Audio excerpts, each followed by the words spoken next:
Sura unaicheki nanio? Kinoti? Kwako uko sawa? Kwema? Mic check iko sawa? Tuko safi, tuko safi, tuko safi.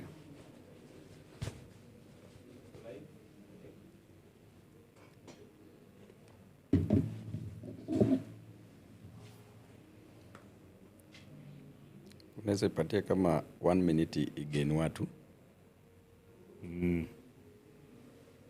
Ishaenda live eh? Kwa YouTube. So tuanze.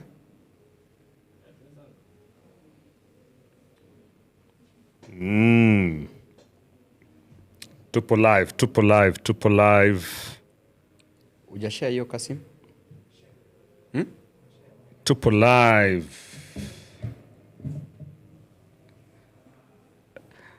All right, all right. What time is it now? It's 12:33 p.m.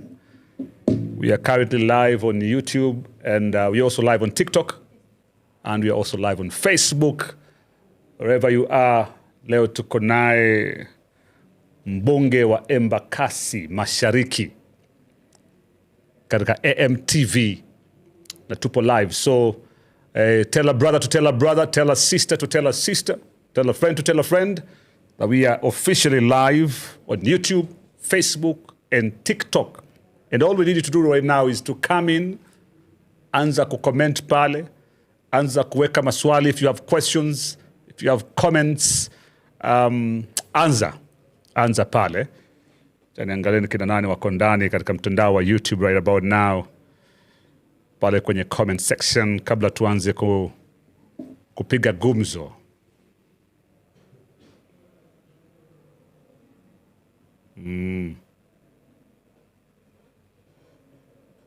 Let's just see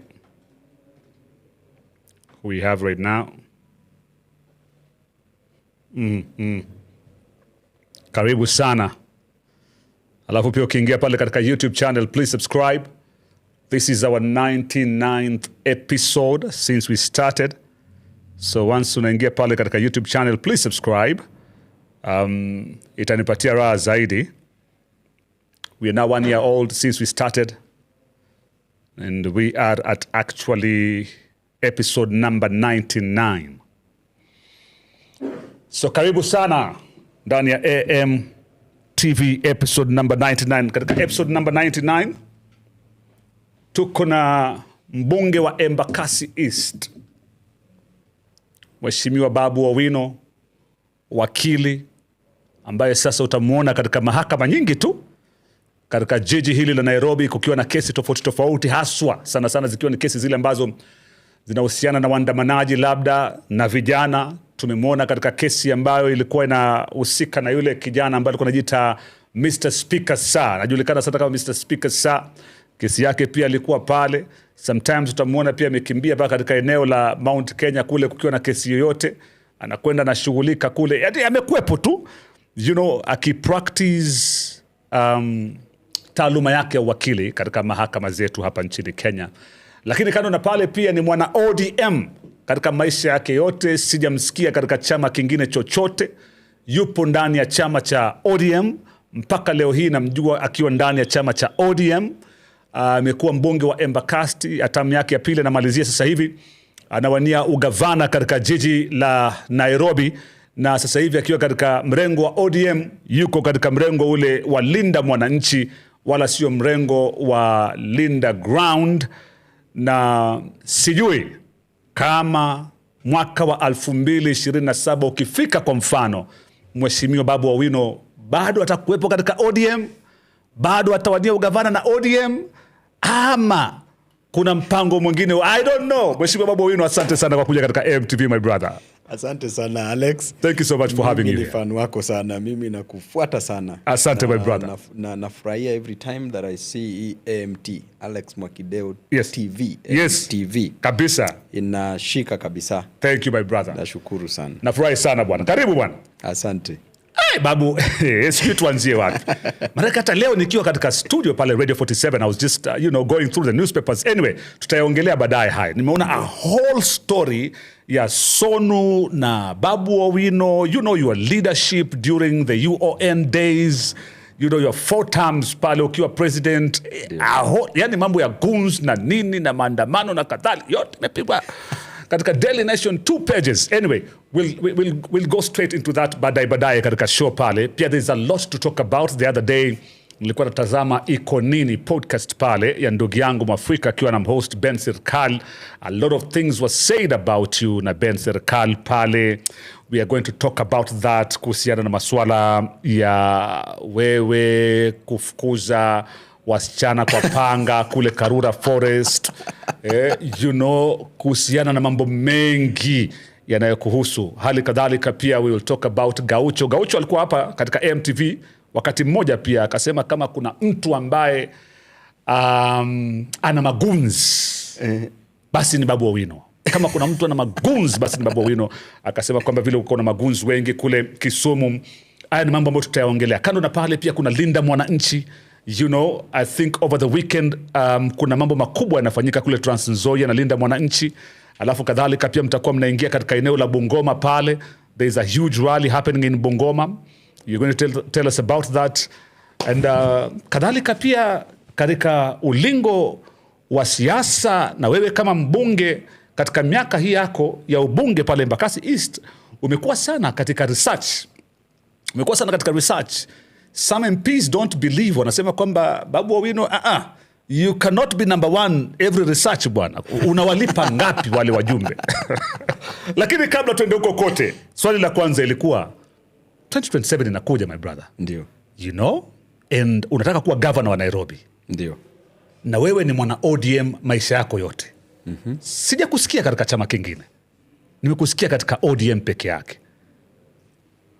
2027 bado utakuwa ndani ya ODM ama mna mpango kama Linda Mwananchi wa kuruka kwingine? Asante sana Leki. Kwanza nataka nichukue nafasi kushukuru Mwenyezi Mungu kwa kutuwezesha na kuniwezesha kuwa hapa siku ya leo.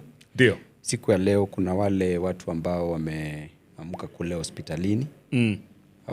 Wengine hawajaweza kuona siku ya leo. Ndio. Sisi Mwenyezi Mungu ametusaidia. Kweli. Tunapata free oxygen. Tuko na afya nzuri. Kweli. Na wale ambao pia wako katika hospitali pia na wish quick recovery. But mimi mwenyewe nataka nishukuru Mwenyezi Mungu kwa kutuwezesha kuwa hapa. Kweli. Jambo la pili, mambo ya ugavana. Si tu kuwania kiti cha ugavana.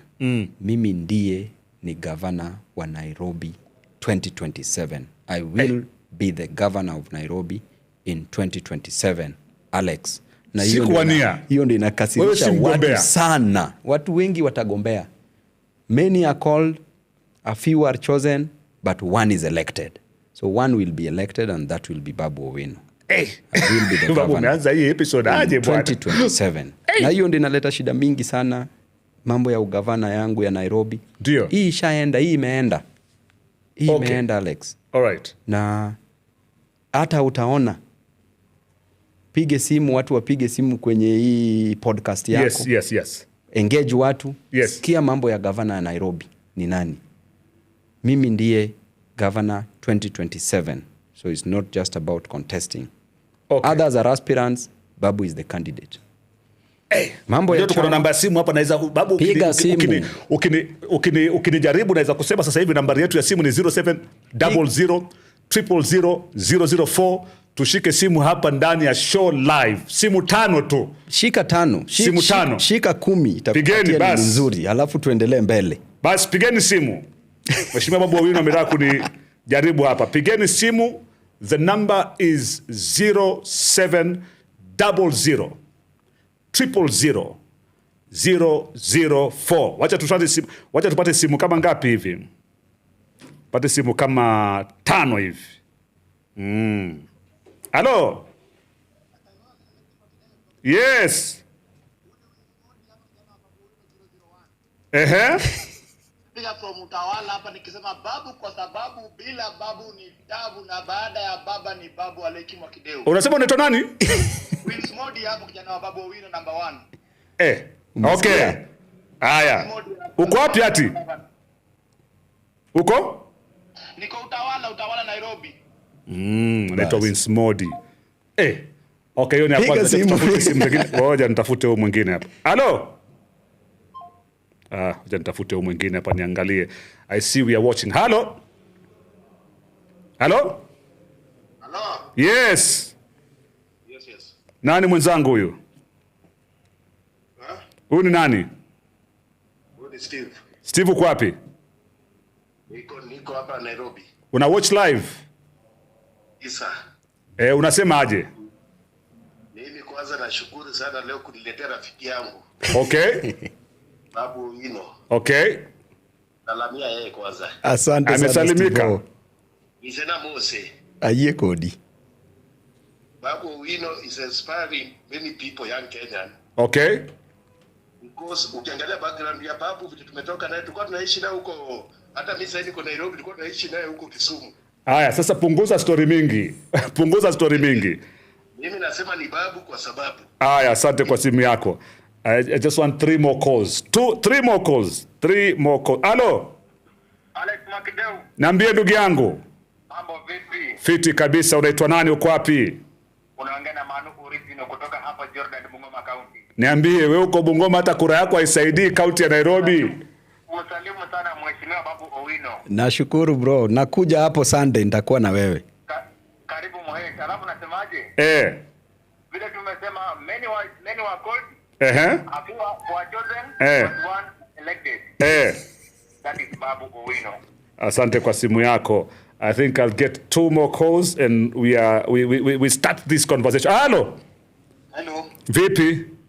Poa. Nani mwenzangu? Mimi naitwa Mike Kilo. Kilo uko wapi? Niko hapa Donholm. Unasemaje wewe Kilwa? Nasema hivi. Huyu ni mtu wangu, nimekuwa na yeye, nilikuwa pale University of Nairobi School of Business Law Kabete. Ndio. He is a performer. Na huyu sasa ndio kiongozi wangu 2027. Huyu ndio gavana mtarajiwa. Asante kwa simu yako. Wacha nitafute wa mwisho sasa tumalizie. Hello? Hello Mwakideu. Niambie ndugu yangu. Huyu ni Kimiti Mudo wa nyumba kutoka Huruma. Niambie Mudo wa nyumba wa Huruma. Tunasema kama sio Babu hakuna mwingine. Haya, tumemaliza hiyo hadithi. Ongeza hata mrembo moja. Ongeza hata mrembo moja. Babu unasemaje? Tafuta hata mrembo moja. Jamani, 2/3 gender rule. 2/3 gender rule. Hawa ni wanaume tupu wanapiga simu bwana. Hawa ni wanaume tupu watasikia. Hello. Vipi? Poa sana, naitwa Esther. Na umenusa vipi hawa watu? Esther Odhaya? Kutoka Odhaya. Babu nao una Nairobi gani? Uko unasemaje Esther? Ambia Babu kura yangu ni ya buru na nakuja kumvotia. Wow. Esther anasema kura yake na umejuaje kama ni mwanamke atakuja next? Si nimekwambia upigie. Hiyo ni leadership. Umesema ongeza tu hata mwanamke mmoja gender rule na wewe unapiga, si ati mimi niko na simu yako. Au ndio unapiga na wewe unachukua randomly. Na nilikwambia. Haya chama Alex. Chama Babu. Alex, mimi ndiye governor 2027 na mimi nitakuelezea kwa nini nitakuwa governor wa Nairobi. Before that Babu lazima uniambie chama. Chama changu. Utatoroka hiyo swali. Changu tunakuja na chama Alex. Okay. Ni unfortunate that itabidi tutoke katika chama cha ODM kwa sababu tumefukuzwa kwenye chama cha ODM. Hatujakaribishwa. Kila siku tunaambiwa tafuteni chama chenyu. Kama mnataka kwenda nendeni. Sisi tunatafuta power, nyinyi mnaweza ishia. So Alex, hii chama cha ODM hakuna mtu yeyote baada ya baba Raila Amolo Odinga ambaye pia amepigania hii chama kama Babu OWINO. Kwa sababu ya hii chama Alex, nilikuwa na kesi 12 kotini kwa sababu ya hii chama. Election yangu ilikuwa nullified kwa sababu ya chama cha ODM. In 2018 my election ya Embakasi East ilikuwa nullified, nikaenda Court of Appeal, kisha tukaenda Supreme Court. For 2.5 years. Yes. Ujui whether we ni standing MP ama sitting MP. Hiyo ilitendeka Alex. Umeona chenye tumepitia kwenye hii chama, tumefanyia chama kazi. Mimi nilienda kwa 280 constituencies out of 290 constituencies. Nikifanya presidential campaign nikikampenia baba Raila Amolo Odinga. Yes. Leo hii baba ako kwenye kaburi. It is so unfortunate and it is so sad and we miss baba Raila Amolo Odinga. tuna miss. Baba leo hii angeamka aone chama chake penye iko. Baba was accommodating. Baba hata kama kulikuwa na shida, yeye alikuwa baba, anakaribisha watu, wanakaa, wanaongea. Kama Mwenyezi Mungu anasema katika Biblia, Alex Mwakideu, my people, come, let's sit down, come, let us reason together. What has happened to human beings that we can't sit and talk? So Alex, mimi nakwambia, chama inakuja, Babu Owino ni party leader, chama inakuja, very soon. You are going to be the party leader? Yes. Secretary General? Tunaenda kuchukua Secretary General kutoka Western Region. All right. Tuko na baba yetu Orengo atakuwa patron wa chama. Na hii chama itabeba wana Coast, itabeba wana Central Region, itabeba wana Northeastern, itabeba kabila zote. All right. Hii si regional party. Deputy party national leader? Party. Deputy party leader wako. All right. Tuko katika Linda Mwananchi. Who is the party leader? Wengi. Babu Owino. Party leader is Babu Owino? Yes. Chairman? Sasa Secretary General ndio tulisema iende sasa Western. Chairman? Party leader ibakie Babu. Chairman tunaweza peleka Central ama tupeleke Coast Region. All right. But tuta balance zote. So Babu Owino ukisema wewe ndio party leader, it means this is your party. This is our party. There is no my party. Unajua Wakenya wamezoea ile kama baba alipokuwa party leader wa ODM, ilikuwa chairman kama Jubilee, naye party leader akiwa ni Uhuru Kenyatta ni chama chake.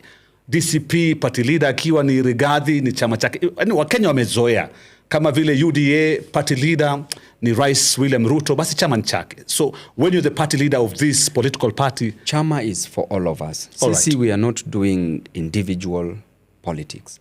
Sisi politics is about we, not I. It is not about Babu. It is about the people of Kenya. So hii chama ni chama cha wananchi wa Kenya. Na tukiwa pale kama viongozi, kitu nzuri katika Linda Mwananchi, we are treating each other with a lot of respect. Tunaheshimiana pale. Hakuna mtu mdogo, hakuna mtu mkubwa. Na tumekubali kuinuana, kubebana juu kwa ajili ya wananchi.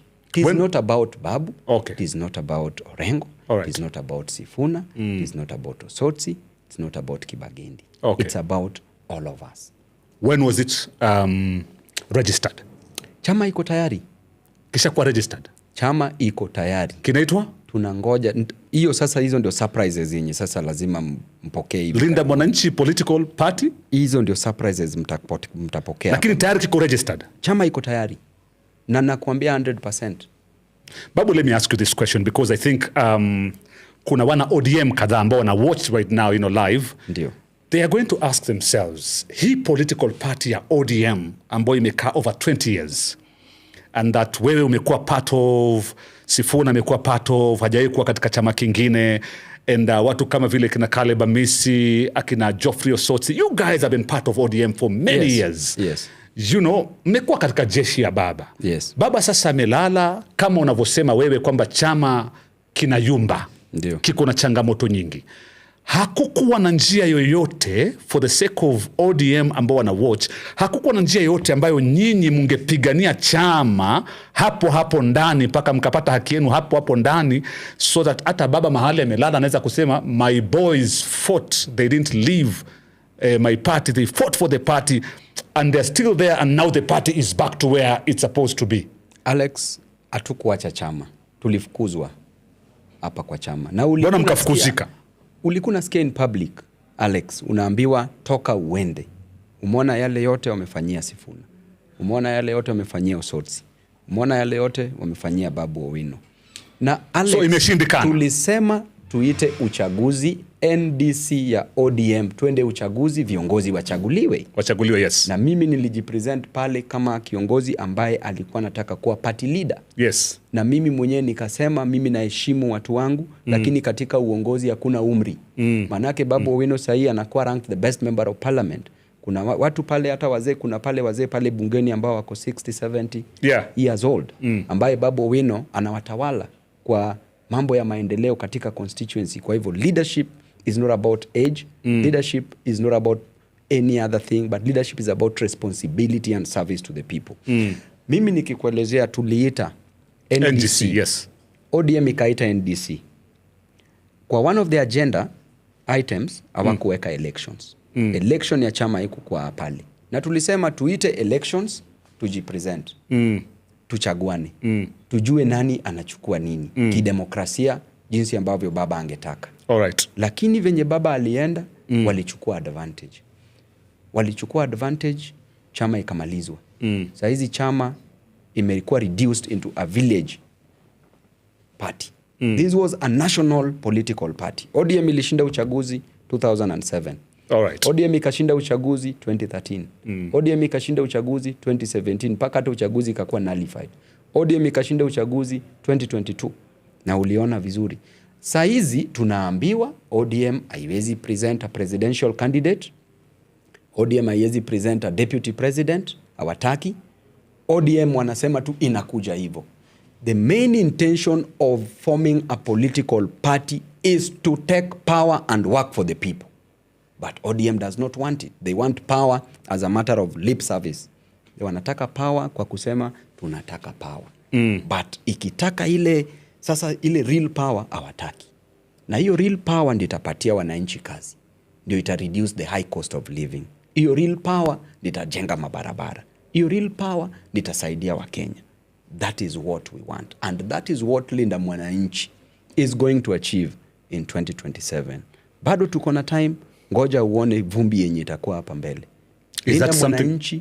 Linda Mwananchi iko mbele sahi. Alright. Tutarajie labda huu mkutano wa Bungoma ndo mkutano ambao utatangaza the new political outfit, ama huu mkutano wa Bungoma tutarajie nini? Tunaenda Bungoma on Saturday tuko Trans Nzoia Kitale. Yes. Kisha on Sunday tuko Bungoma. Ndio. Ile ni rally ya kawaida ya Linda Mwananchi. Alright. Pale bado hakuna mtu yeyote anakuwa anatangazwa ama hakuna mtu yeyote anakuwa crowned. Okay. Linda Mwananchi iko na potential ya kuproduce a president na deputy president. Na Linda Mwananchi hapo ndani ya Linda Mwananchi. Linda Mwananchi. Alright. Na Linda Mwananchi pia iko na potential ya kuenda kuform coalition na other parties, united opposition. So Linda Mwananchi bado inajijenga. Na nataka kuambia wananchi wa Kenya, mahali pa kwenda ni Linda Mwananchi. Hapo ndio kuna future. Hakuna mahali popote. Alright. Hapo ndio kuna future. Kumekuwa na discussion kuhusiana na Linda Mwananchi, Mheshimiwa Babu OWINO, ambapo inasemekana kwamba kuna baadhi ya viongozi ndani tu ya Linda Mwananchi ambao hawangependa Linda Mwananchi ijiunge na united opposition. Wangependa Linda Mwananchi isimame kivyake mpaka tamati. Ukisema kwamba nilikuwa naye mheshimiwa hapa Caleb Amisi akiniambia haya maswala hapa katika AMTV kwamba Linda Mwananchi ilikuwa imekusanya Wakenya wengi ambao walikuwa hawako upande wa serikali na hawako upande wa united opposition. Do you think it will be a good idea for Linda Mwananchi kujiunga na united opposition, ama wewe pia unaona kwamba Linda Mwananchi wakae kilinda Mwananchi all the way? Alex, hapa nchini Kenya tumekuwa tukienda elections. Nataka tuanzie 202. Ndio. In 202 kulikuwa na coalition government. Kweli? Watu wana form coalition, ndio wanaenda uchaguzi wanashinda. Na hiyo coalition ilikuwa katika mrengo zote. Alright. Ya opposition, ya government. Alright. Okay? Ndio. Tukaenda 207 kulikuwa na coalition, kulikuwa na Pentagon. Kweli? 202 kulikuwa na NAC. Kweli? Correct? Kweli? Kulikuwa na Pentagon. Hiyo Pentagon ilibeba viongozi. Na pia on the opposition side, on the government side, hiyo timu ya Kibaki pia walikuwa na coalition. Yes. Okay? 2013 tukakuwa na Jubilee. Huku kwingine tukakuwa na NASA. NASA. Correct? Yes. Kulikuwa na NASA. Kulikuwa na Jubilee na NASA. Coalitions. 2017 tukakuwa na tulikuwa na TNA in 2013. In 2017 tukakuwa na Jubilee. Jubilee na CORD. Timu ya baba ilikuwa CORD. Timu ya Uhuru ilikuwa Jubilee. 2022 tukakuwa na Azimio na tukakuwa na Kenya Kwanza. Yes. So tunaona going by the trends, doctrine of legitimate expectation, katika law wanasema hivyo. Yes. Ya kwamba hiyo trend ukiona venye kumeenda unaonyesha ya kwamba kuwin uchaguzi ya urais lazima mtengeneze coalitions. All right. So it is only good for us, Alex, tuunde coalition government. All right. So that everybody is included. Hatutaki kuacha mtu yote nje. Tunataka tulete kila mtu waingie ndani wa feel represented. Hata the minority of the tribes wa feel they are represented. Majenzis wa feel they are represented. The whole nation wa feel they are represented. That is why tuliamua lazima tukam pamoja. So that tuende hii safari pamoja. This is not a one-man show. We can't make it as a one-man show. Okay. We need even the elderly, the old, so that they can provide guidance and wisdom. All right. We need the temerity and the strength and the courage of the young people so that this vision can be carried together by a whole nation. All right. Yes. All right. Pale katika just the last one tukiwa tunaongelea kuhusiana na uniting with the united opposition if that will happen, na vile ulivyoongea inaonekana wazi kwamba hapa mbeleni kuna nia ya Linda Mwananchi kufanya kazi na united opposition. Yes. Unaona katika negotiations pale, kulingana na wewe na tajriba yako na umetembea Kenya nzima, Mheshimiwa Babu Owino umetembea Kenya nzima kwenye kampeni hata za urais. Yes. Wakati wa baba ulikuwa kwenye kampeni zake. Wewe mwenyewe unasema kwamba ulikuwa katika constituencies over 280 yes, in 80. This country. Yes. Yeah? In 2027, Mheshimiwa Babu Owino, the best combination itakuwa ni gani? What will be the best combination? Bado kuna time kidogo, in the next few months tutakuwa tunakuja pamoja. Uzuri wa Linda Mwananchi na united opposition is that almost everybody is overqualified to be a president, from the starting with the person you are looking at is overqualified. Ni ile yenye sasa niliamua mimi niende gavana. Alafu after hiyo 2032 hawa watu wajitayarisha. Umesema gavana ni one term. Alafu 2022 nasema Mwakideo. Yeah. 2032. Yeah. Utakuja uko Joy State House. But sahizi tunashikana kama viongozi, kama vigogo. Yes. Everybody is a principal here. And we said Mwakideo. As Babu alisema, the last boss that he had was Raila Amolo Odinga. Any other person who comes to talk to Babu will come as an equal. We will sit down. We will talk. And we said that if we are not on the table, lazima uvunje hiyo meza. You break the table. So we will not break the table of Linda Mwananchi. We will not break the table of our unity. But ile meza yenye tumetoka kule nyuma ishavunjika. Hakuna meza hapo, na hiyo meza ikivunjwa hivyo, hizo mbao zinachukuliwa hata wauzie mama samaki, bado youth atapata kitu akule. Now, when we come as a unit, all right, when you look at all these leaders, they are all capable. Look at Sifuna. Yes. He's capable. He's strong. Okay. Politically, he's grown and he's still growing. He's strong. He can deserve being a president. You look at Orengo. He has the experience. He has the wisdom. He has the intellect. He can be a president. Okay? Okay. Look at Kalonzo. He also has the experience. He has the wisdom. He has the intellect. He can be a president. All right. Look at Matiang'i. Has the courage, has the wisdom, has the intellect, can be a president. Look at Rigiji. He's strong, very courageous, witty, intelligent, can be a president. Okay. Sifuna, youthful, vibrant, intelligent, can be a president. Babu Owino also has a combination of all that. So, all in all, in this team, tutakaa chini tuone venye, because everybody is overqualified. Tutasema tunatoa Babu kwanza, wewe 2032 ni yako, hakuna mtu mwenye anaguza. 2027 chukua governor Nairobi. Okay. Tuna support. Okay. Tuangalie hawa wenye wamebaki, tunaweka kwenye ratili.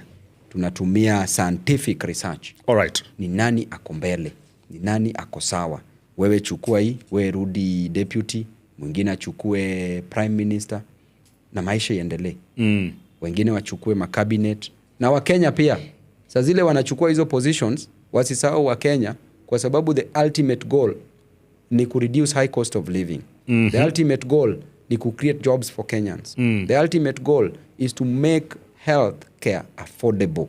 The ultimate goal is to make education of high quality and affordable, and even make university education free.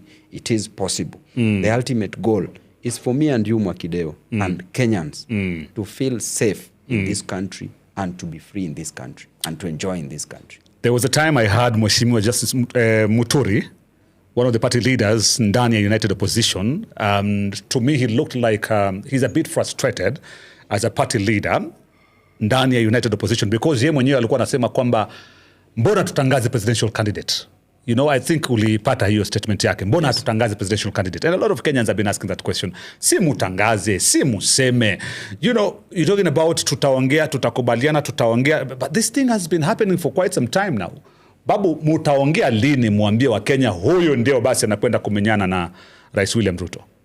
Nafikiria it's time for us to sit down and talk. And very soon, we are sitting down.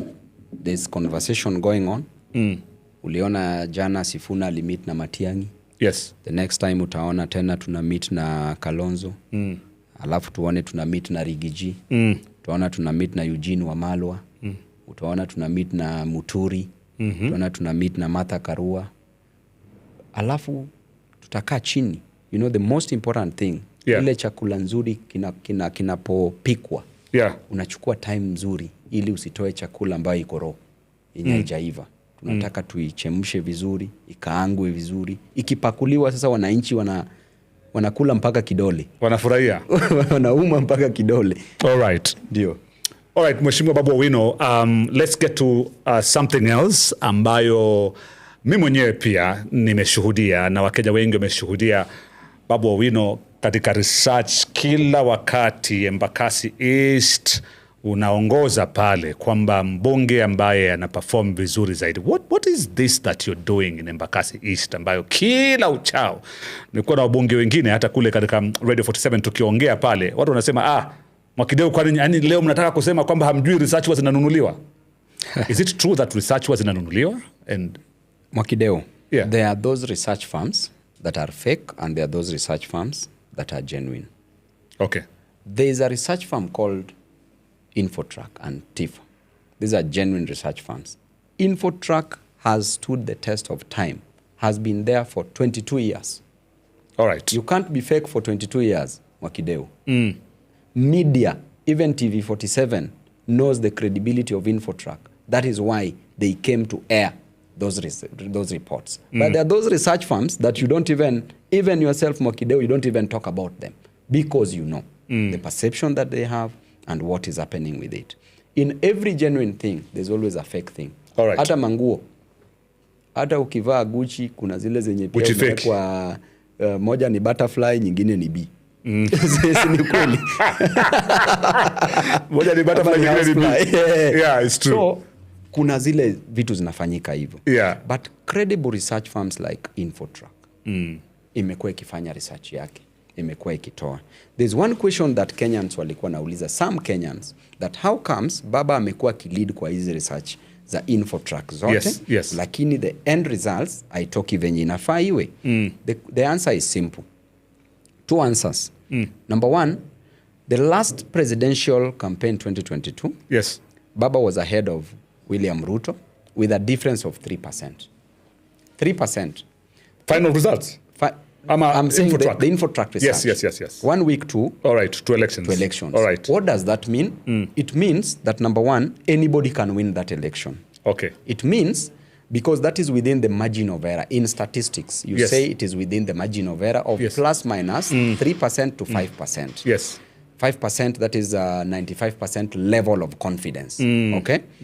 It means that, Mwakideu, if you have 50% and I have 47%, umenishinda na 3, right? Yes. So take 3% yenye umenishinda nayo, add to me. What will I have? 50. And what will you have? You'll come back to 47. Right? All right. So it means that election, anybody can win it between me and you. Okay. And how do you win it? Level of mobilization on the ground. Voter apathy now comes in. If there's serious voter apathy, your numbers are likely going to dwindle. Yes. If voters are not mobilized well. 3, if voters are corrupted or bought. The undecided voters can choose to decide either way. All right. So it means that that election can be won by anybody. It does not mean that you who has 50%, you are ahead of me. Okay. No. Okay. That is what it meant. And that is how almost the result came out when Ruto took power. Okay? But you could clearly see that Baba was winning that election until even it also means that whoever rigs more can also win it. Okay, all those factors because of that margin. All right. When it comes to Babu Owino, yes, the residents of Embakasi's constituency, having been declared the best member of parliament in Kenya for now 3 consecutive times, it means that the work that I've been doing there, go to Embakasi East Mwakideo. Let the people of Embakasi East call you now, even 100.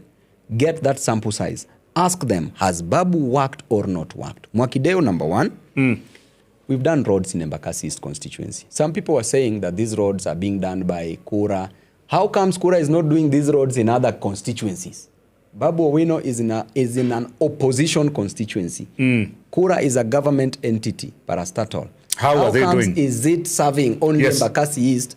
That is keeping checks and balances to the excesses of the government. How comes they're not working this to the favorites of the government who are MPs? Okay? Number 2, Mwakideo. If these polls are bought, how comes those MPs are not buying those polls? If they are bought, Babu Owino is an opposition government. Those MPs in government, I beat all of them. How comes they have more money than me? They are making more money than me. They are getting more favors than me. How comes they're not buying these polls? Okay? Okay. Another thing, Mwakideo, go to Embakasi East, look at roads. Yes. Done. Embakasi East is the only constituency, Mwakideo. Leo unaweza enda huku utembee bila viatu. Unatembea bila viatu. Iko safi. Iko sawa. Look at the schools that we are constructing. We have added a total, Mwakideo, of around 86 classrooms constructed in all the schools. We have bought buses in all the schools, primary schools and secondary schools in Embakasi East constituency. All of them? All of them. There's 2 only remaining for Miango Primary and Maua Primary. And in the next 1 month, I've already purchased. Buses are going in those schools. I have renovated all the schools in Embakasi East constituency. Mwakideo, in addition to that, I've done for 28 boreholes in Embakasi East constituency. Mwakideo, I talk with companies around Embakasi East constituency. They give us jobs. Some give us 1, some 5, some 10. We select our women and youth. We give them opportunities there. Embakasi East constituency has a table banking, a big table banking. We registered the other day a circle for them, for a mama, so that they can be borrowing money. I'm going to hold a fundraiser to raise for them money so that they can borrow money, they do businesses, and then they return with interest. That will be their bank. Nataka I generate into a bank. It is a long-term vision. So Embakasi East Republic, Mwakideo, is the best constituency in this country. The reason why Babu is going to be elected as a governor in Nairobi is because of his development track record. And that development track record came way back from the university, followed me to Embakasi's constituency, and now as a governor. If you look at everything that has been done there, and I challenge you again to tell only the residents of Embakasi East, randomly, because those phone calls are random, ask them. Let them call and say, Babu has worked or Babu has not worked. And when I was being declared the best member of parliament, Mwakideo, did you hear any Embakasi resident objecting? No. Okay? Nobody has come out in public and saying, you have not done anything. So there is no PR in delivery. All right. So now for the people of Nairobi County who are watching you right now, and you are campaigning to be the next governor of Nairobi, what are your agendas for Nairobi County? What is this thing that wants you to become the governor of Nairobi? Why do you want to be governor of Nairobi? Thank you, Mwakideo. As I was growing up, Mwakideo, as I come straight to your work, to your question, there's one covenant that I made with God, and I said, God, if you remove me from the slums of Nyalenda, I will work for your people. I will never forget you.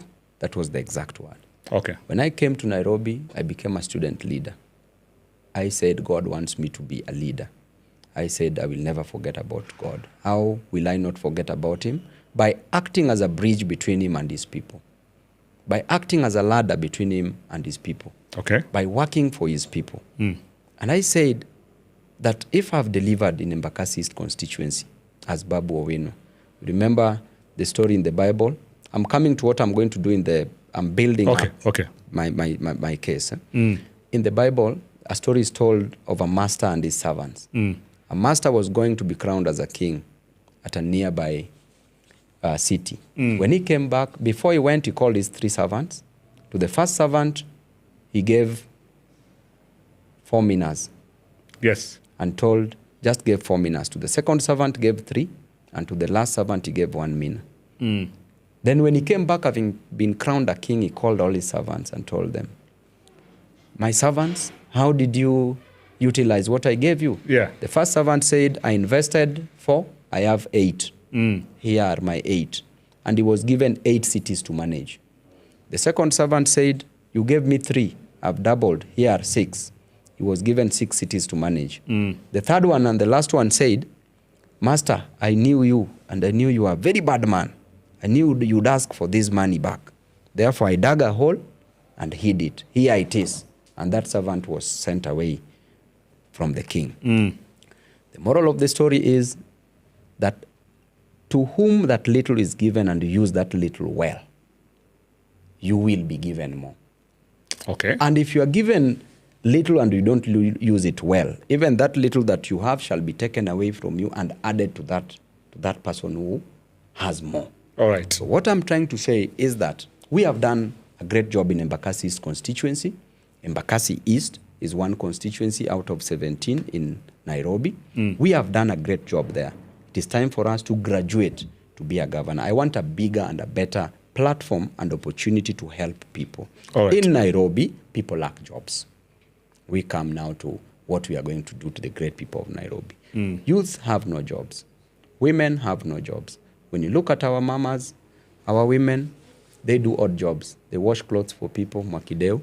They wash people's houses. They go to Mjengo to get 600 shillings. With these 600 shillings, they're using it for fees. They're using it to buy food. They're using this 600 to pay rent and doing other things. It's not sufficient. You look at our youth are now into drugs and are into alcohol so that they can forget their challenges. Why? Because they don't have money.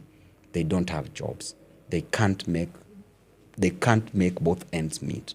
So therefore, Mwakideu, as Babu Owino, we are going to come up with ways to create jobs for our people in Nairobi so that the youth, women and men can get jobs. Number 2, there's a great challenge of garbage. You look at Rwanda, is the first cleanest. It's a very clean city. At Kigali. In extremely Africa. Clean. Kisumu is the second. It's very clean. Yes. Then Mwakideu, we who came to Nairobi by bus. There are those who came to Nairobi by bus, and there are those who came to Nairobi by bus like myself. Those who came to Nairobi by bus will want to leave Nairobi a better place so that those who came to Nairobi by bus can see what those who came by bus can do in Nairobi to transform the image of the city. All right. You can't be told, Mwakideu, that Nairobi has unique challenges. Is sweeping takataka a unique challenge in Nairobi? We will register companies from ward level, youth, men and women, register companies. We are going to remove cartels controlling the garbage business. We are going to devolve that garbage business so that our youth, men and women can get jobs. Na hautaona hata matawi. Tutakwambia unakuja na takataka yako unalipwa. And we will pay. Watu watagonga hata mlango yako Mwakideu. Kuna takataka imebaki hapo. Tuchukue. We want a clean city because cleanliness is next to godliness. That should not even be a work that a governor should celebrate that is cleaning the city. You need to clean the city. That is the first thing that you must do. Okay. People must get an environment that is not hostile to human health. Next thing, Mwakideu, we want to work on our roads and drainage. When it rains, Mwakideu, we get so many rivers formed. River Mombasa Road, River Thika Road, River Langata Road, River Jogo Road, all pouring its water to Lake CBD, Nairobi. You walk to Nairobi, a capital city, a business hub, where the economy of the nation, Nairobi nzima, is hosted, a bigger percentage. Then you are told, Mwakideu, that huwezi tembea CBD when it rains. And when it rains, go to the slums, Mwakideu. Children, people are being swept by this flood, so we are losing lives and we are losing property. Houses destroyed. Hata uniform ya watoto, hata kalamu na books za watoto zinakuwa swept away. And we have a sitting governor sitting pretty and saying that, it is working. What is working?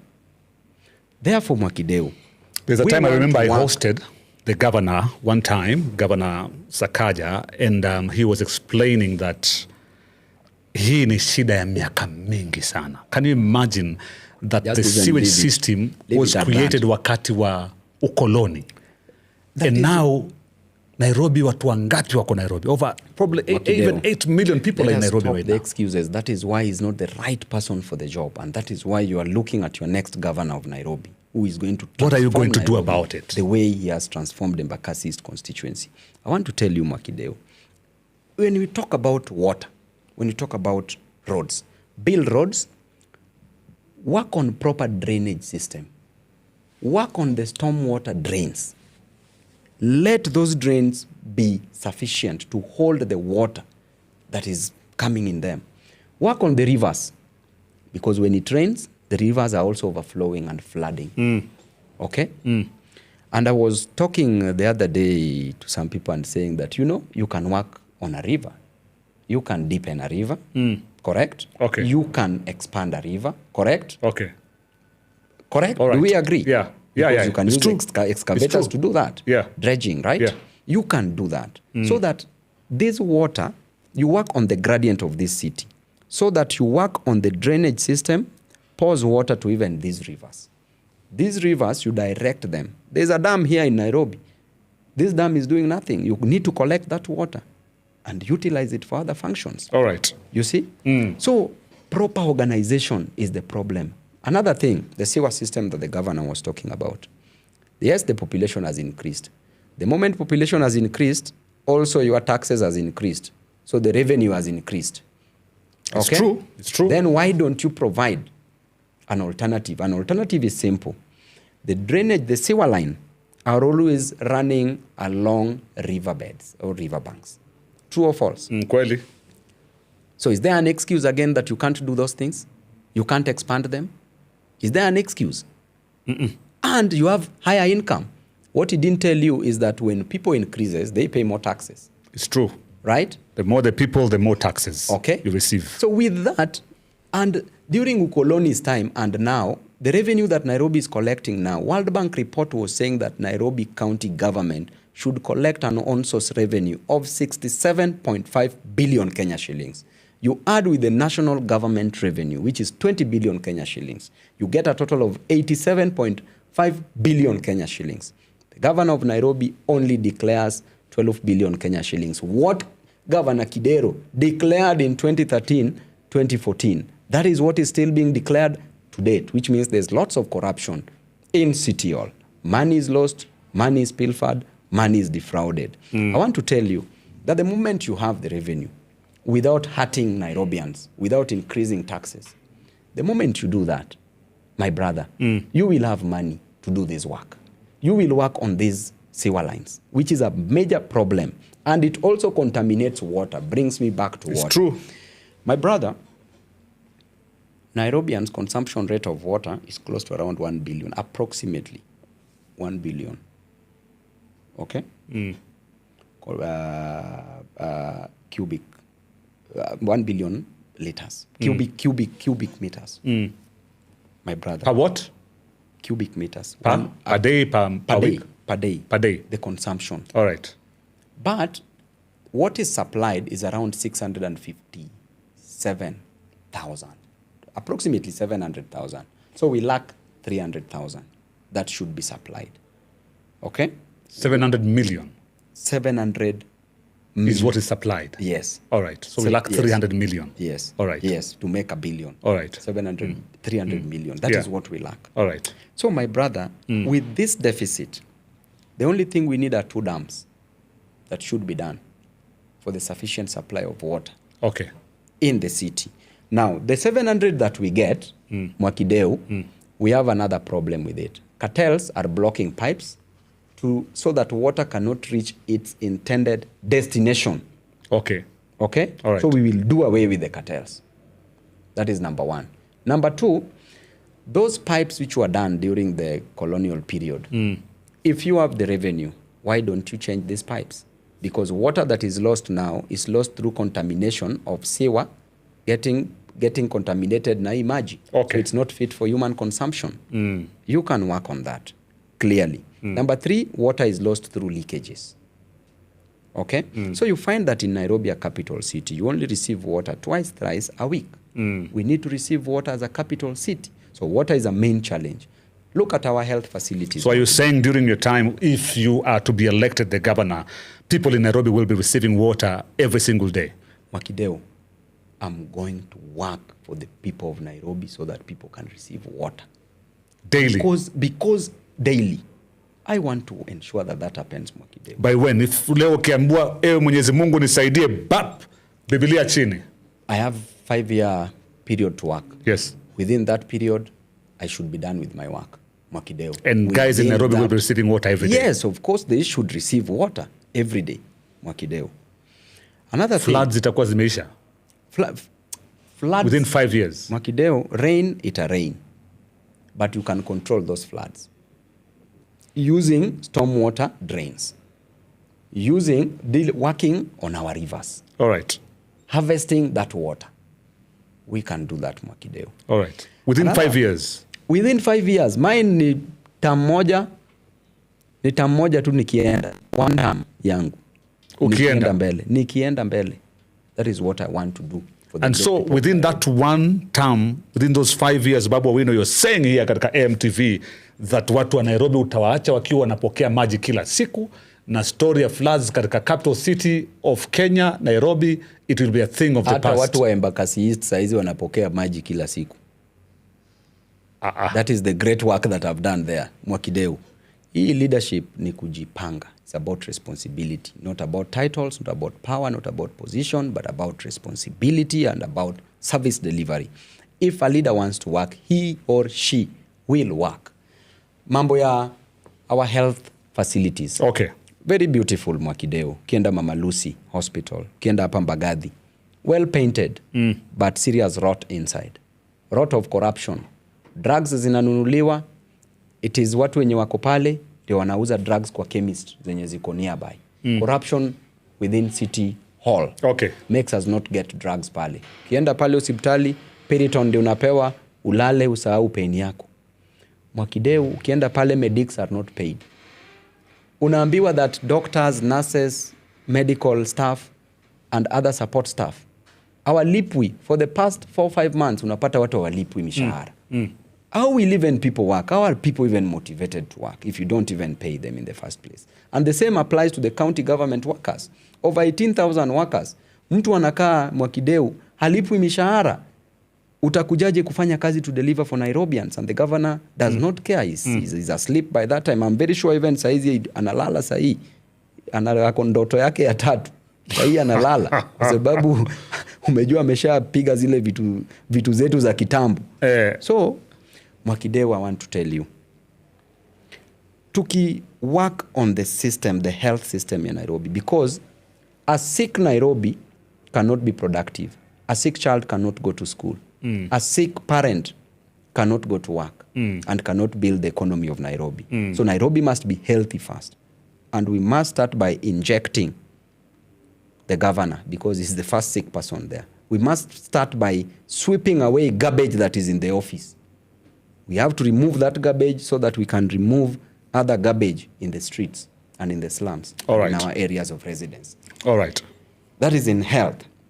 So, Mwakideu, those are some of the things that we will work on in Nairobi. And we also want to create a very good environment as a matter of providing jobs, because you cannot employ everybody. So what do? We will ensure that at least we reduce the taxes, the money for starting business. We don't hike it. so that people can start genuine business, legit businesses. All right. If the licenses fee are high, then it means that people will start doing businesses kiukora. But again, you will not also give so many people an opportunity to do business. So create an environment for people to access licenses at a lower cost so that they can be self-employed and can employ others. All right. That is what we want to do. Okay. We want to handle the issue of markets in Nairobi. In Nairobi, every slum there's a public utility. If you want to do small markets for traders in those places, why don't you just create those markets so that people can be there and do businesses? Kuna hii school feeding program. We will maintain it. We will maintain it. We will not take any shilling from a parent. Dishi na county. Saizi, governor na Dishi county. Hakuna kitu kama Dishi na county. Kwa sababu there's 5 shillings that is contributed per day by parents, totaling to around 200 million annually. Yet, school feeding program is budgeted for 1 billion Kenya shillings, county government is removing. National government is removing around 2-3 billion Kenya shillings. French government is removing over 150 million Kenya shillings. For Dishina County, only for parents also to be asked for money. So number one, the kitchens that Sakaja constructed one kitchen at 57 million Kenya shillings. That's a whole school. Yeah, kitchen tu hivi aliconstruct na 57 million. Auditor General's report shows that he constructed all those kitchens. A kitchen that should even cost only 5 million Kenya shillings to construct. So hizo kitchens will do away with them. We are returning this school feeding program Dishina County to the respective schools kwa sababu those schools have kitchens. Then we will employ people in those schools. Those who have their jobs now will not lose their jobs. They will go and work in those schools. Then we will talk to the community nearby. Saizi wanapatia mtu moja wawili tenders ya kuleta chakula. Kuleta rice, kuleta beans, kuleta onions, tomatoes, all that. Mafuta ya kupika. Hii yote will be devolved. Tutaambia wamama ambayo kama ni Soweto pale, kama ni Laini Saba pale, nyinyi mkaeni pamoja kwa sako hapa, tunataka mtu supply na fresh vegetables, mtu supply na beef. Watoto wetu wanakula kama rodents kila siku mchele na maharagwe.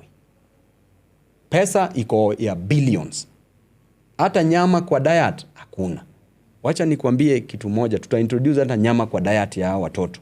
Na tunataka, because it is worth it. The juice is worth the squeeze. We must treat our children with lots of respect and dignity. Hiyo ni chakula ya jela. Prison huko ndio wanapatia watu kila siku maharagwe na mchele. Mboga tutakuwa supplied na watu, traders from nearby. Tomatoes, viazi, mchele, hata nyama. So that we create an opportunity for people to create jobs for themselves. All right. Unaona hiyo, my brother? We want to make this city the most admirable. The transport network, the transport system in Nairobi.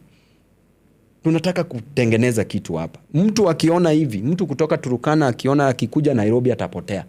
Atasema Babu ndio rais 2032. Right now, a lot of things are happening in Nairobi even as we speak right now. Ukiangalia kwa mfano Gikomba market inajengwa pale Gikomba.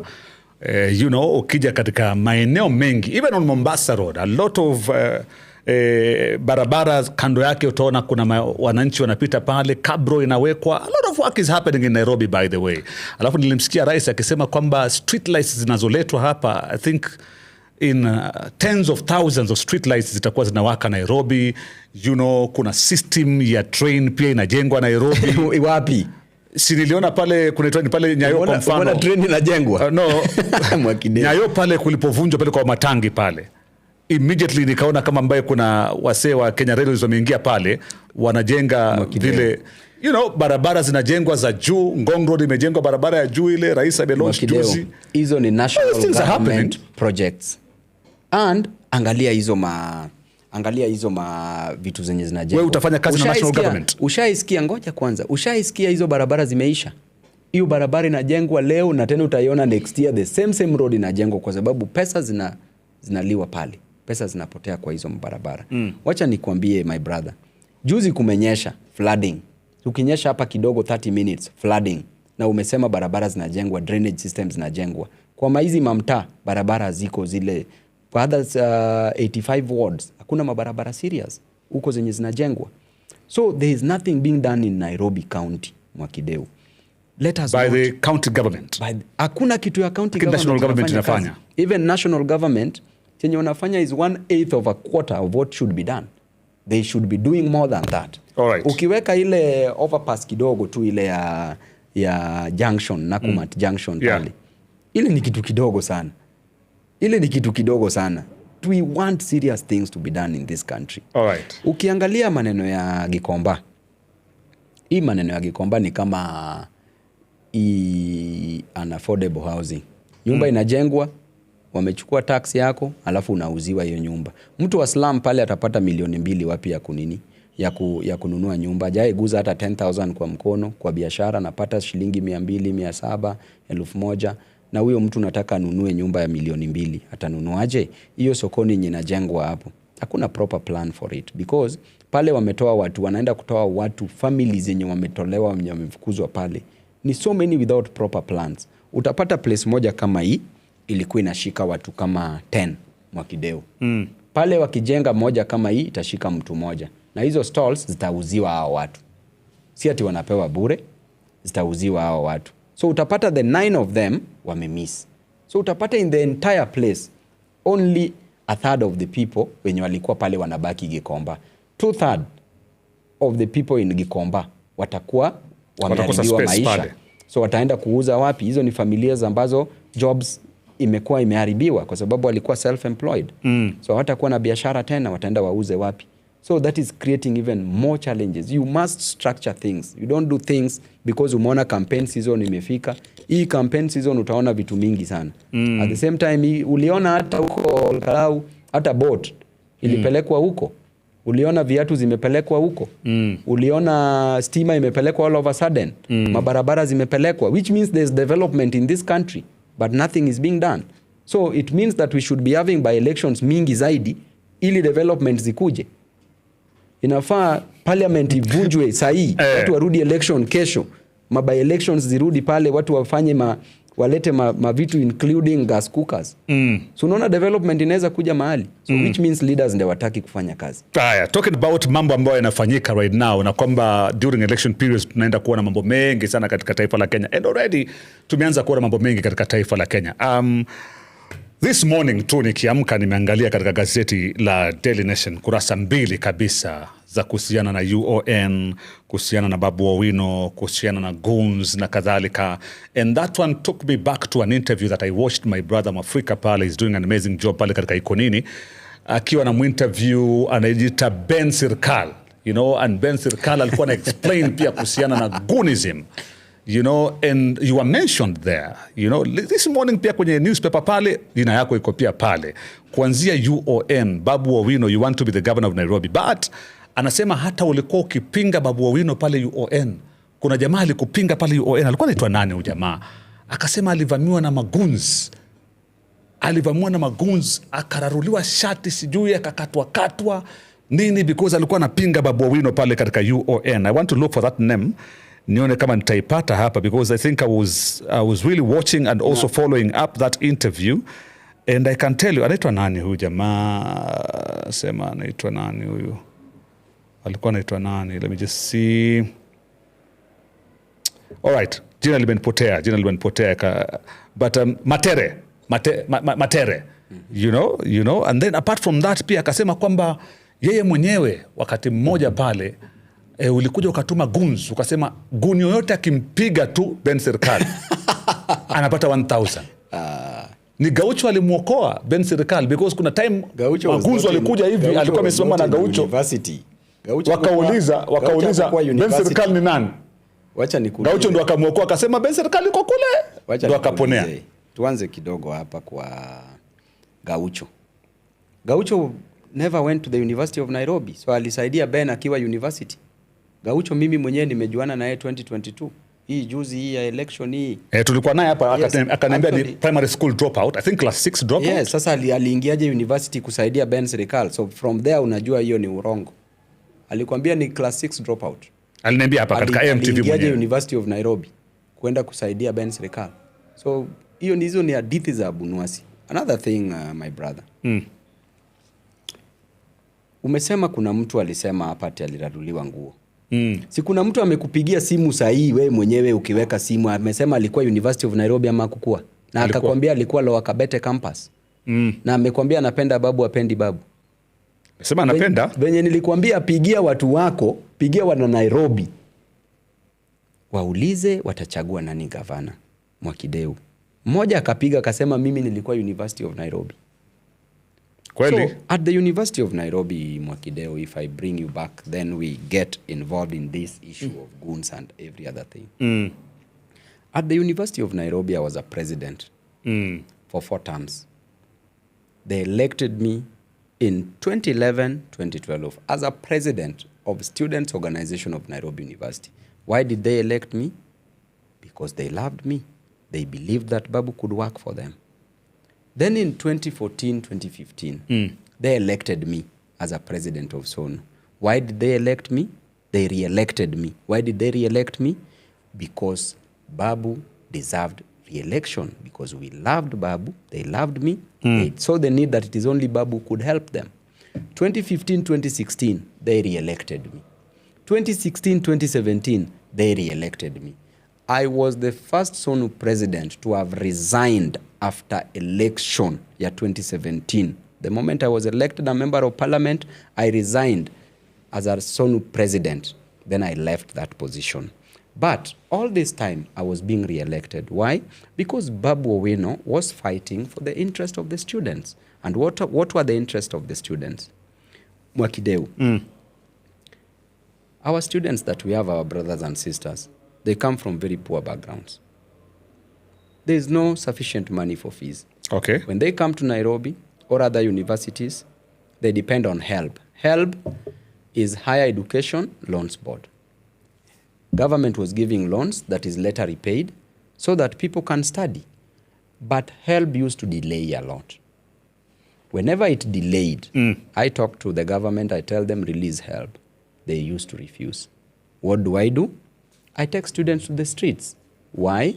Because protest, demonstrations, is a constitutional right. It is there enshrined in the Constitution that we're allowed to peaceably picket, demonstrate, present petitions.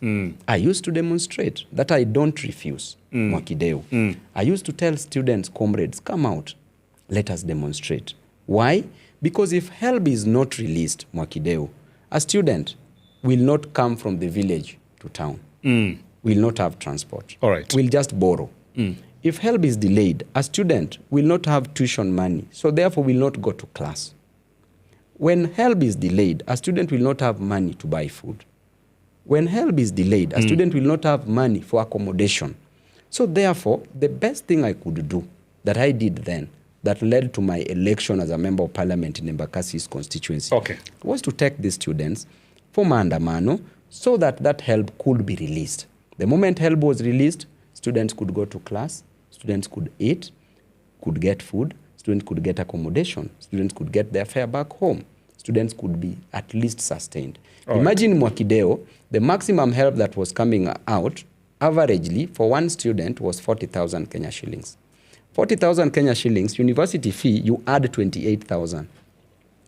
You pay 28,000 to the university. All right. So subtract 28 from 40. You remain with 12,000 Kenya shillings. That is 12,000 you're supposed to use for a whole year. That help was for a whole year, which means per month, you are using 1,000 Kenya shillings. In a day, you are using around 33 Kenya shillings. In a day. And then now, that 33 in a day, ndio bado unanyimwa. In campus, hata ugali nilikuwa inauzwa 20 bob, 10 bob, 20 bob. I'm telling you the truth. It pained me because I'd lacked fees in my life. If you tell me today your child lacks fees, I will understand you because I was sent away for lack of fees. That is why I said as a leader, I will take responsibility and work for my people.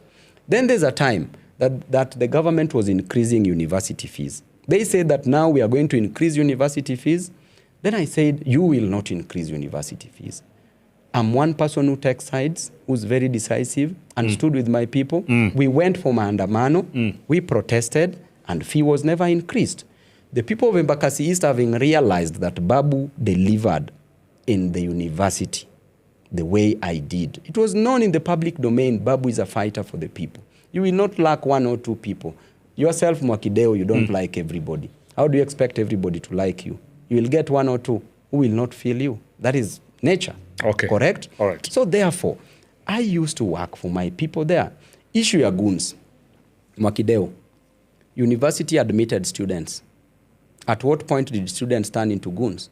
And if they were goons, they were intellectual goons.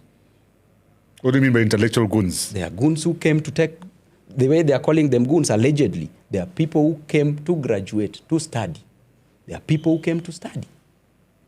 And what happened between you and Ben Serkal? Because when I was listening to him, and he said, you guys come way back, kutoka primary, school in Kisumu, where you are both doing very good in mathematics. Mulikuwa mna perform fiti sana. In fact, mulikuwa mna compete katika zile levels zile, za mathematics kule, and all of you were extremely good in mathematics. Alafu tena mkakuja paka Nairobi. There was a video, because I was trying to see Ben Serkal video zake za kitambo. I think producer Breezy, if you have that video, we can watch it actually. There's a place where, I don't know where that was, Embakasi ama ilikuwa iko wapi pale. Was it at UON? Akisema Ben Serkal kwamba, Babu OWINO should be the president of Kenya, nini. That was in Embakasi East constituency. Do you have that video, Breezy?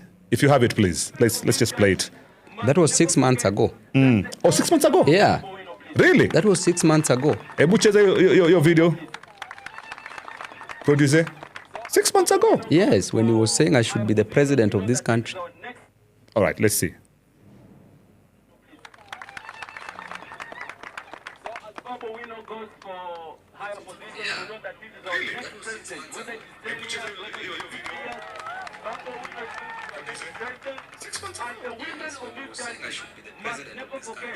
That the only member of parliament that thinks about our girls, that thinks about our women, is himself, His Excellency Babu OWINO. Thank you so much. For Babu OWINO, please.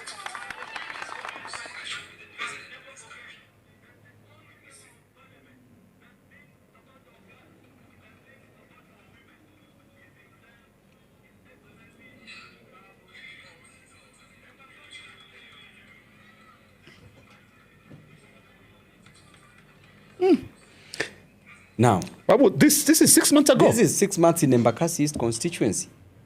I was giving bursaries. This is the same guy. And the same guy is saying the women and the ladies in this Embakasi East should not forget that Babu OWINO is the most caring person. What happened? Juzi venye ameenda hiyo iko nini show. He said clearly, Babu OWINO will be the president of this country.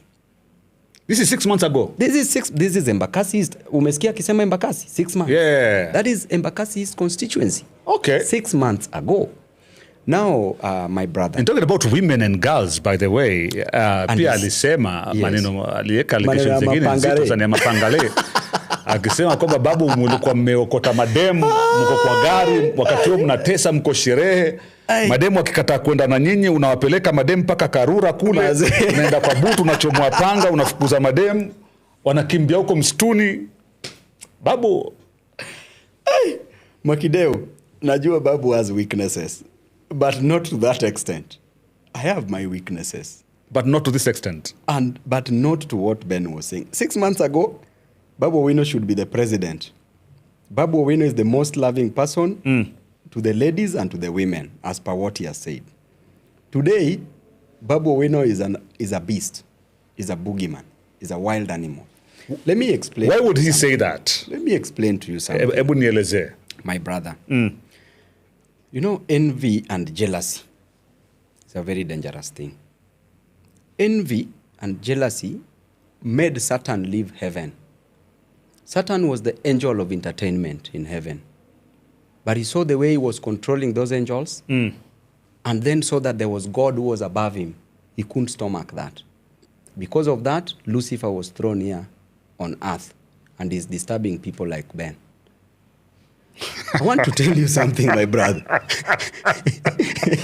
Let me tell you. Okay. The same envy and jealous that has no cure, my brother, made Cain kill Abel in the Bible. Okay. Okay? God told Cain that I can see sin is knocking at your door. I can see and hear sin is knocking at your door. Please do not open. But Cain opened the door. Sin came in. Cain said that how comes Abel is loved more by God and is favored more than me? Because of envy and jealousy, he killed his own brother. Do you know the punishment that God gave him that's similar to Ben Omondi's punishment, Ben Srikal's punishment? God told Cain that you will roam the world. And that is how Ben is roaming the world and his mouth is roaming, rumor milling. That's how Ben is roaming the world. That is why he's roaming the world. Let me tell you, my brother, this envy and jealousy made Joseph in the Bible to be sold by his own blood brothers to Egypt, where he became a governor. Went through a lot, even went to prison. But later on, they didn't know that it is Joseph who would feed them when there was famine in back home in Israel. I'm telling you, my brother, there is no cure to envy. There is no cure to jealousy. All right. The only thing that you can do about it is to let God do his work in your life. That is the most important thing in this life. My brother, if I take two brothers and I put them in a stadium where people are full, like kama ile ya football ya juzi, then you tell your two sons, you tell people to clap for one. Clap for X, clap again, and people are clapping, clap again. Then you tell them, go and sit down. The other brother will automatically feel bad. Why is he feeling bad? Automatically. In this life, there are people who will love you because they are inspired by you. Okay. And there are people who will hate you because they want to be you and they can't be you. Okay. I want to tell you that Bernard Omondi, my brother, it is good to accept growth.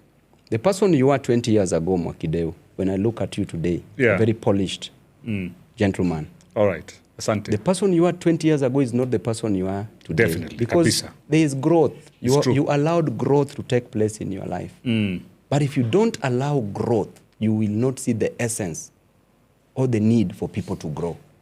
And that is why where my brother belongs. He should let it go, my brother. You know, bitterness is like you are swallowing poison and you're expecting me to die. It is you. It is you. Ndio hiyo bitterness inaumiza. Okay? You're And swallowing poison and you're expecting the other person to die. The person you hate. The person you hate to die. Yeah. I was with Ben. I was from Kisumu. I didn't know him in Kisumu then. I came to know Ben in the University of Nairobi. I didn't know him in Kisumu. He was in Kisumu Day. I was in Kisumu Boys. Okay. And that story, he told me that he was in Kisumu Day. Oh, you didn't even know about him? I didn't know him in Kisumu. I came to know about him at the University of Nairobi when I was campaigning for a SONU president. All right. That is when he introduced himself to me. All right. He had a friend called Vincent Ogoma. And they approached me. They said, whenever we did mathematics contest, you used to beat us. And I used to beat all of them. We used to do mathematics contest in Nyanza region. All right. All my classmates. I'm Amekuwa telling top you, nyote vile alikuwa amesema? hakuna kitu top kwa Ben. He has never graduated. He's still a first year at the University of Nairobi. All that time. As we speak right now? He has never graduated, my brother. That is how unfocused he has become. That is how the devil is misusing, using, and abusing this gentleman. Let me tell you one thing, bro. In high school, and my classmates who are watching this podcast today from Kisumu Boys, they will attest to this. We used to do joint examinations with other schools. And I used to beat in mathematics. All these schools, all of them. There's a day we went to Migingo High School. They were only marking only answers. There were 35 questions. I got 34 out of 35. I was the first person. We did several exams with Kisumu Girls, Kisumu Day. It was called Bang Bogida. Different schools, taken initials, put together. I used to beat all these people, my brother. When it comes to iyo maneno ya academics. So, Babu, let me ask you. Then let me come why this jealousy and envy is dangerous. Then this young man from Nyalenda comes, selling changa, comes to the University of Nairobi. You used to see him together with you in Kisumu.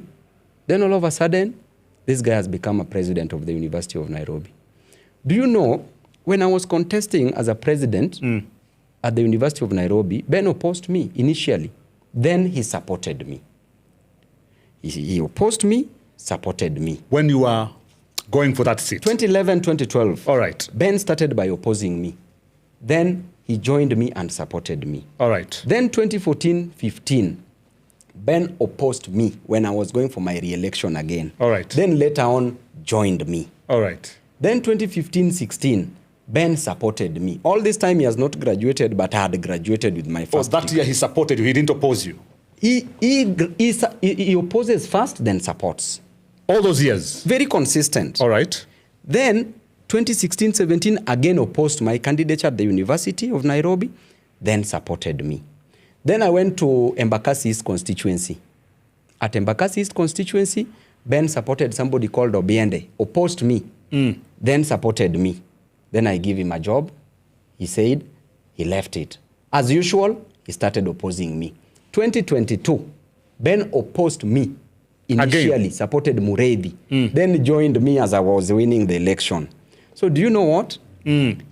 Now he's opposing me. Initially, as I'm going for governor.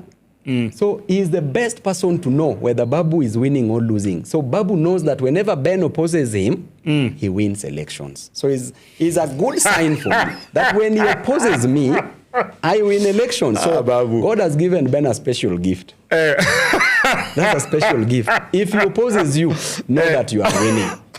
All right, so you're on track to win. Definitely you are going to win. Ben right now is supporting Karaure for governor. Okay? He's opposing me. All 6 months ago, Ben was saying, I should be the president of the Republic of Kenya. Yeah. And that men and women and ladies should trust me more because Babu is a good person and a loving person. What happened? I want to tell you something. Nani alimset katika ile video? Kwa sababu there's a video that was done at KTN. Before we even reach there, then we will... bring the video. Because bring it. Breezy, hebu cheza kama wewe bring it, then we move. Nani alimset? Because Ben alisema kuna mtu alimset kwa hiyo video. Hebu icheze Breezy.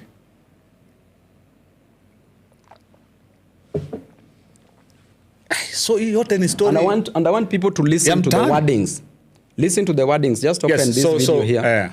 Listen to the wordings of that video, what Ben is saying. Acha taika volume, but tukiweka hapa itachanganya. So that one, when a man found in another man's house was thoroughly all right, the video is on. After being accused of having an affair with her. The man, however, claimed he had merely gone to the house to repair a faulty television. Take a look. Benson Omondi is nursing face and body bruises, having received a ruthless beating from an angry man who claims he found him in his house with his wife. However, Ben denies having an affair with the said woman. Is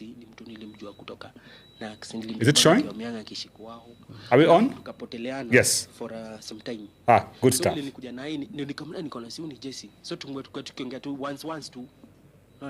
Sa leo nikienda tao akanicall. Ati Ben nimebweka kwa hao na jana nilibai TV. Kuja unisaidie tu kuweka mawaya. Nikamwambia please nimechelewa. Kuja tu unisaidie kuweka waya alafu niende.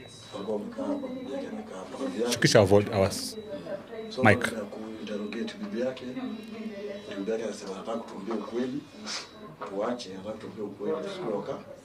Kisha akakubali kuniacha kidogo. This is the woman in question, Juju Jessie, as she calls herself on social media. The husband, known as Stephen Odero, who avoided our cameras at all costs, says the wife escaped by jumping from the first floor to the ground. Further, estate residents were treated to drama. So we can be able to talk.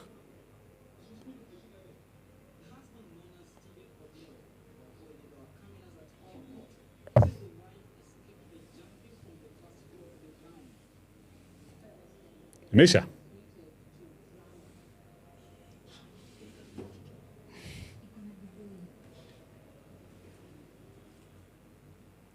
All right. So That's what's up. That's what's up. Breezy anajaribu pale kuicheza. Microphone yangu iko on. Imewaka? Imewaka, yes, imewaka. No, for the viewer is watching. So I want you to play it. I want to analyze that video. As an what do you want to analyze the video, Babu? Just put it on here. Okay. Aya.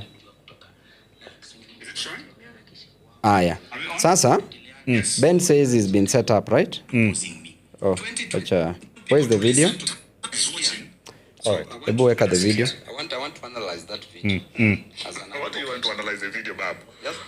Just put it on here. Okay. Let me just give you the video. Yeah. Because I have it here, I think. Breezy, you have it, right?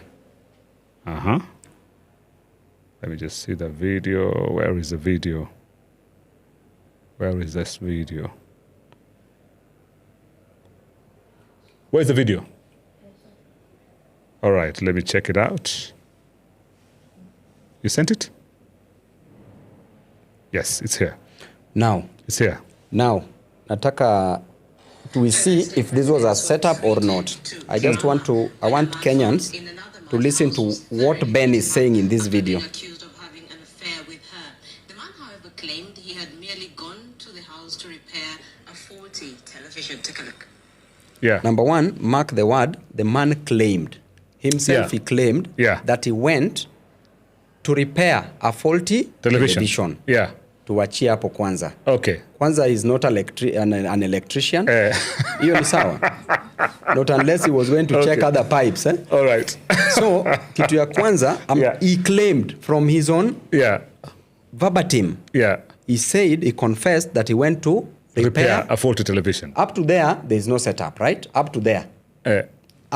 Because amesema alikuwa amekwenda kutengeneza. Very good. So up to there bado ni fundi. Ni fundi. Sawa. So tunataka tujue ni mitambo gani. Ni fundi wa TV. Yes. Tuendelee. Benson Omondi is nursing face and body bruises, having received a ruthless beating from an angry man who claims he found him in his house with his wife. However, Ben denies having an affair with the said woman. Jesse ni mtu nilimjua kutoka na nilimjua. Very good. Amesema huyu msichana anaitwa Juju Jesse. Yes. Na akasema Juju Jesse nilimjua kitambo from Nakuru. Yes. Up to there is their setup. Nyinyi wenye mpaka saizi wanajuana, mpaka saizi yeye ni fundi wa TV. Ameenda kwa yeye ni fundi wa TV, ameenda kufix TV kwa msichana mwenye alijua naye Nakuru. Yes. Okay? Mpaka dakika hii. Up to there Babu ajuani na huyu Juju Jesse, si ndio? Okay. Tuendelee. Bado akiwa Myang akiishi kwao. Akisema alijuana naye akiwa Myang akiishi kwao. His own words, right? Alafu tukapoteleana. Alafu wakapoteleana. Yeah. Alafu wakapoteleana. Up to there, there is still a setup, si ndio? Yeah. To assume Babu was setting him up. Up to there bado tunam set up, si ndio? Okay. Sometime. So vile nilikuja naye nilikamna niko na simu ni Jesse. So tukiongea once tu. Venye alikuja naye akapata simu ya Jesse. Yeah. Wanaongea naye once. Yeah. Bado hiyo ni setup, si ndio? Sasa leo nikienda tao akanicall. Ati Ben so up to there Jesse amemcall akienda town. Yeah.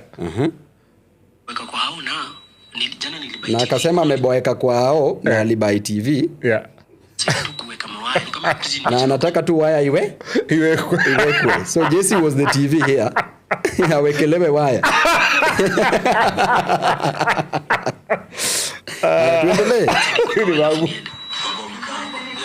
So up to there. Jesse was the TV. Up to there venye anaongea. Awekelewe waya. Umejua setup? Yeah.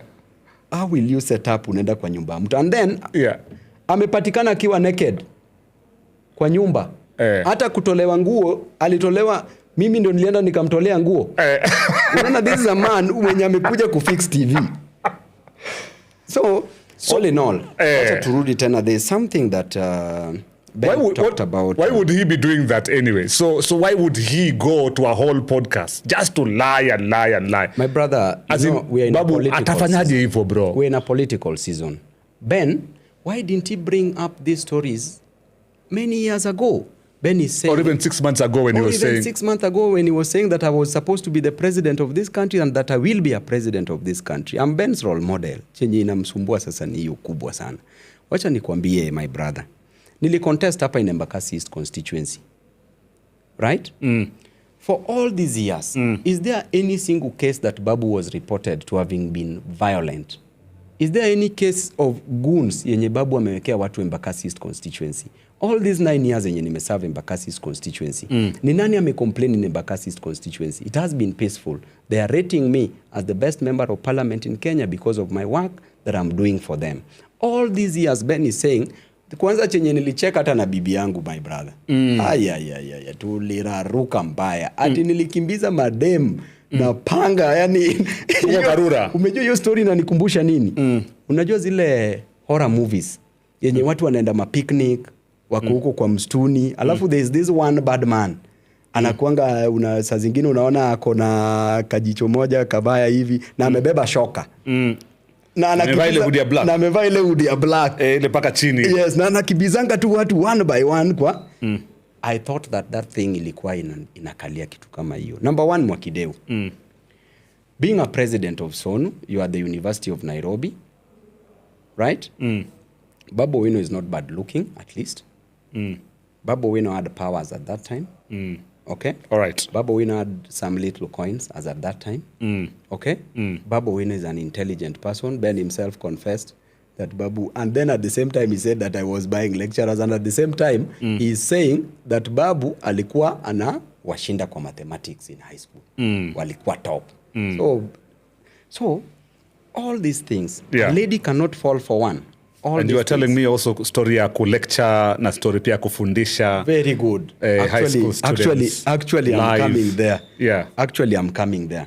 So mimi nataka to analyze what Ben said about mimi kukimbiza warembo huko Karura, yeah. So imagine you are in a club. Umemaliza club, umeingia kwa gari unaenda home. Kama dem amekukataa, ataingia kwa gari yako ama atachukua Uber kama ni Uber, ama atachukua Ma3, ama atachukua gari yake aende home.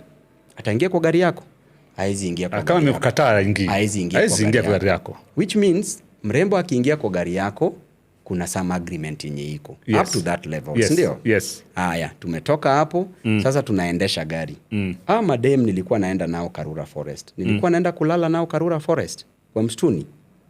That is out, ndio? Another thing. Karura Forest sinafungwa by 6:37 PM imefungwa. Kweli? Sasa tulikuwa tunaenda Karura Forest gani yenye tulienda kukimbiza madem huko Karura Forest. Another thing, Karura Forest siko na security officers, siko na mapolisi huko. Why couldn't those police officers even act? Because such an act ni serious act, right? Iko kitu off. All right. Another thing, my brother. How comes these ladies hakuna hata moja alienda police station to report these things? How comes not even one alienda police station to report these things about Babu Owino? Hamkuziona. Every other thing that Babu did, for example, the J-Evolve issue was reported everywhere in the media. Issue ya Mike Jacobs when he was my opponent in SONU, when there was an altercation between me and him at a petrol station, Babu Owino was arrested. Babu Owino was charged with assault. I agree. Babu Owino, anytime Babu Owino sins, Babu Owino has always come out and said, when I was taking cocaine, I told people in public, and I still say that I used to take cocaine and I stopped. When I drank alcohol, I used to say I used to drink alcohol and I stopped. When the J-Evolve issue happened, I took responsibility, and the whole world knows about that. When Mike Jacob happens, he went and withdrew the case against Babu Owino, hiyo assault. My brother, everything, mimi ujishtaki. Mimi nikifanyanga kitu mbaya, mimi ndio ujishtaki. Watu wanishtaki, mimi ujishtaki. So hii mambo ya Karura Forest, there was no single case that was even reported about Karura Forest. All this time, all these years, what has been happening? Why was this thing always chini ya maji? Are you getting me, my I'm brother? getting you. Now, na hii mambo ya wash alisema ulimpatia tao akafanya ukatengeneza tao 3. Wacha nikuulize, sio ni sasa stories za abracadabra? Hii tao yako ukichukua uweke sabuni utaiosha. Kitu ya pili, alisema hiyo kama mambo ya wash ilikuwa pale kwa hoteli inaitwa Sababu Kemcom hapo. Yes. Ambassador Hotel. Tuliingia na beseni huko. Ukienda huko naingia na beseni. Tuliosha hii pesa wapi? Na ambassador hotel ukitaka kuoga si kuna shower hapo juu? Ama unawaambia nisaidie na beseni unataka kuosha nayo nini? Na pesa inaoshwanga na sabuni. Hizi ni zile stories za Terence. So unaona Terence alikuwa very creative. Akapiga ile mambo za wash. Alitengeneza series, a whole series. Hapo ndio Ben ana learn these things from. Unaelewa my brother? Then who could be sending Ben then? I mean, it is simple, my brother. Ben right now is in a political season. Ben is supporting a gentleman called Karauri. Karauri is going for governor. Ben is a friend to Mosiria. Mosiria is serving as a chief officer wa county government. Mosiria alisema ati tulituma ati Babu Owino alituma mtu akasodomize a prisoner in prison. That nilituma prisoner. I must be a superman. Yani I really must start thanking and congratulating myself. Yani hivi ndio watu wananiview ni kama mtu serious sana, ile dangerous kabisa. Wacha nikuambie my brother. Wale prisoners wakiwa kule prison. How do I access to call them? How do I know that this prisoner will be at this time when this other one mwenye nataka awe sodomized allegedly pia ako in prison? How do I know at that specific time so that ni call huyu na prisoners huko in prison? Do I know their numbers? Do I have their numbers? Did I access the prison to do such a thing? Are there any records to show for that? Prison is the most secured person more than even State House. My brother. Ukiingia door ya kwanza, ya pili, ya tatu, mnaingia kule ndani. How did all these things? So there's a coordinated attack and system. Leo hii umeona Nation imeanza na story ya goons in the University of Nairobi. Is that story worth it kuweka in a lead Nation print media? Is it really worth it? For all those years nilitoka university when? 2016, 2017, my brother. Now, ukitaka kujua hii kitu ni coordinated, wamechukua 2 pages. Then iko nini? Mwafrika calls Mosiria. Mosiria knows that he has lost his job in 2027. Definitely that person has lost a job. What do you expect Mosiria to do? He's supposed to protect his job by all means necessary. In that Mwafrika podcast, Ben said we will do everything and stop at nothing to ensure Babu does not become a governor. Hapo ndiye aliharibia history yote. Kwa sababu then he was really doing everything as at that time to ensure that Babu does not become a governor. So, my brother. So his allegations is some of doing anything. Hii maneno ya Ben said that, you know, even Babu alinunua lecturers, amenunua exams. At the same time alisema tulikuwa na yeye, alikuwa Kisumu Day, nilikuwa Kisumu Boys, and Babu used to be top in mathematics. Actual science is mathematics. There's nobody who ever beat me in my school in mathematics. I'm saying it in Kisumu Boys High School. And I'm the first person, Mwakideu, who corrected KCSE examination mathematics paper. All my classmates, all my schoolmates know about this. We were 303 candidates. If I'm lying, one of them will just talk. Unanisikia? Okay. So, kulikuwa na shida in KCSE exam paper. Nikabeba mkono. 15 marks question. Nikasema this question has a problem. The supervisor kaniambia no, KCSE can never have a mistake. You are the one who is wrong. After 40 minutes, my brother, alikuja, akasema there's a problem in this paper, in this question. Correct it. I knew that. My brother, let me ask you a question. Tell me anybody in this country who's ever taken a pen and a paper in public, live, and proved his worth intellectually, in the intellectual balance. Let me tell you, I taught class 8s. I revised with them, offered without referring to a single material. I revised with Form 4s, offered without referring to a single material, both mathematics and chemistry.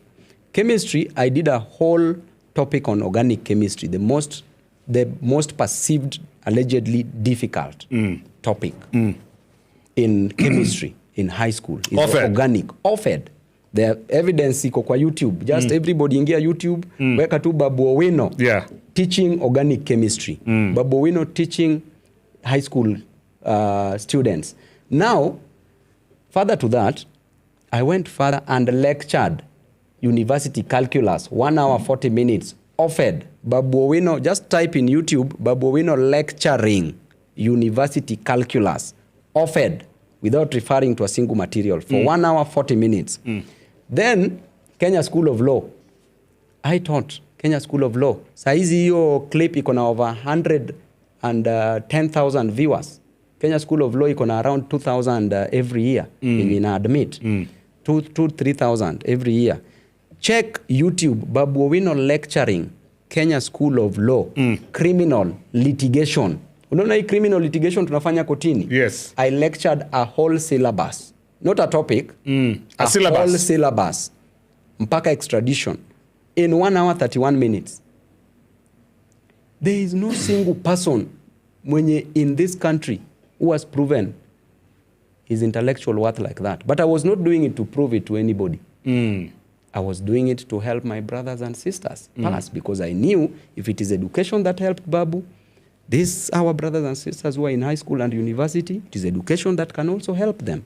Education is one of the avenues to the city of victory. And that is why I was doing it. I want to tell you something so revealing, my brother. So haiwezekani kwamba uliiba mtihani na ulifanya kazi na lecturers. Na hata kama ni kuiba mtihani, actual science iko na 44 units. 12 units first year, 12 units second year, third year 10 units, fourth year 10 units. Those are 44 lecturers. So mimi Babu Owino, I'm a superman. I managed to bribe all the 44 lecturers, the professors. I must be a genius. I must. That alone. Yeah. Babu. Even if Babu bought, then Babu is still sharp.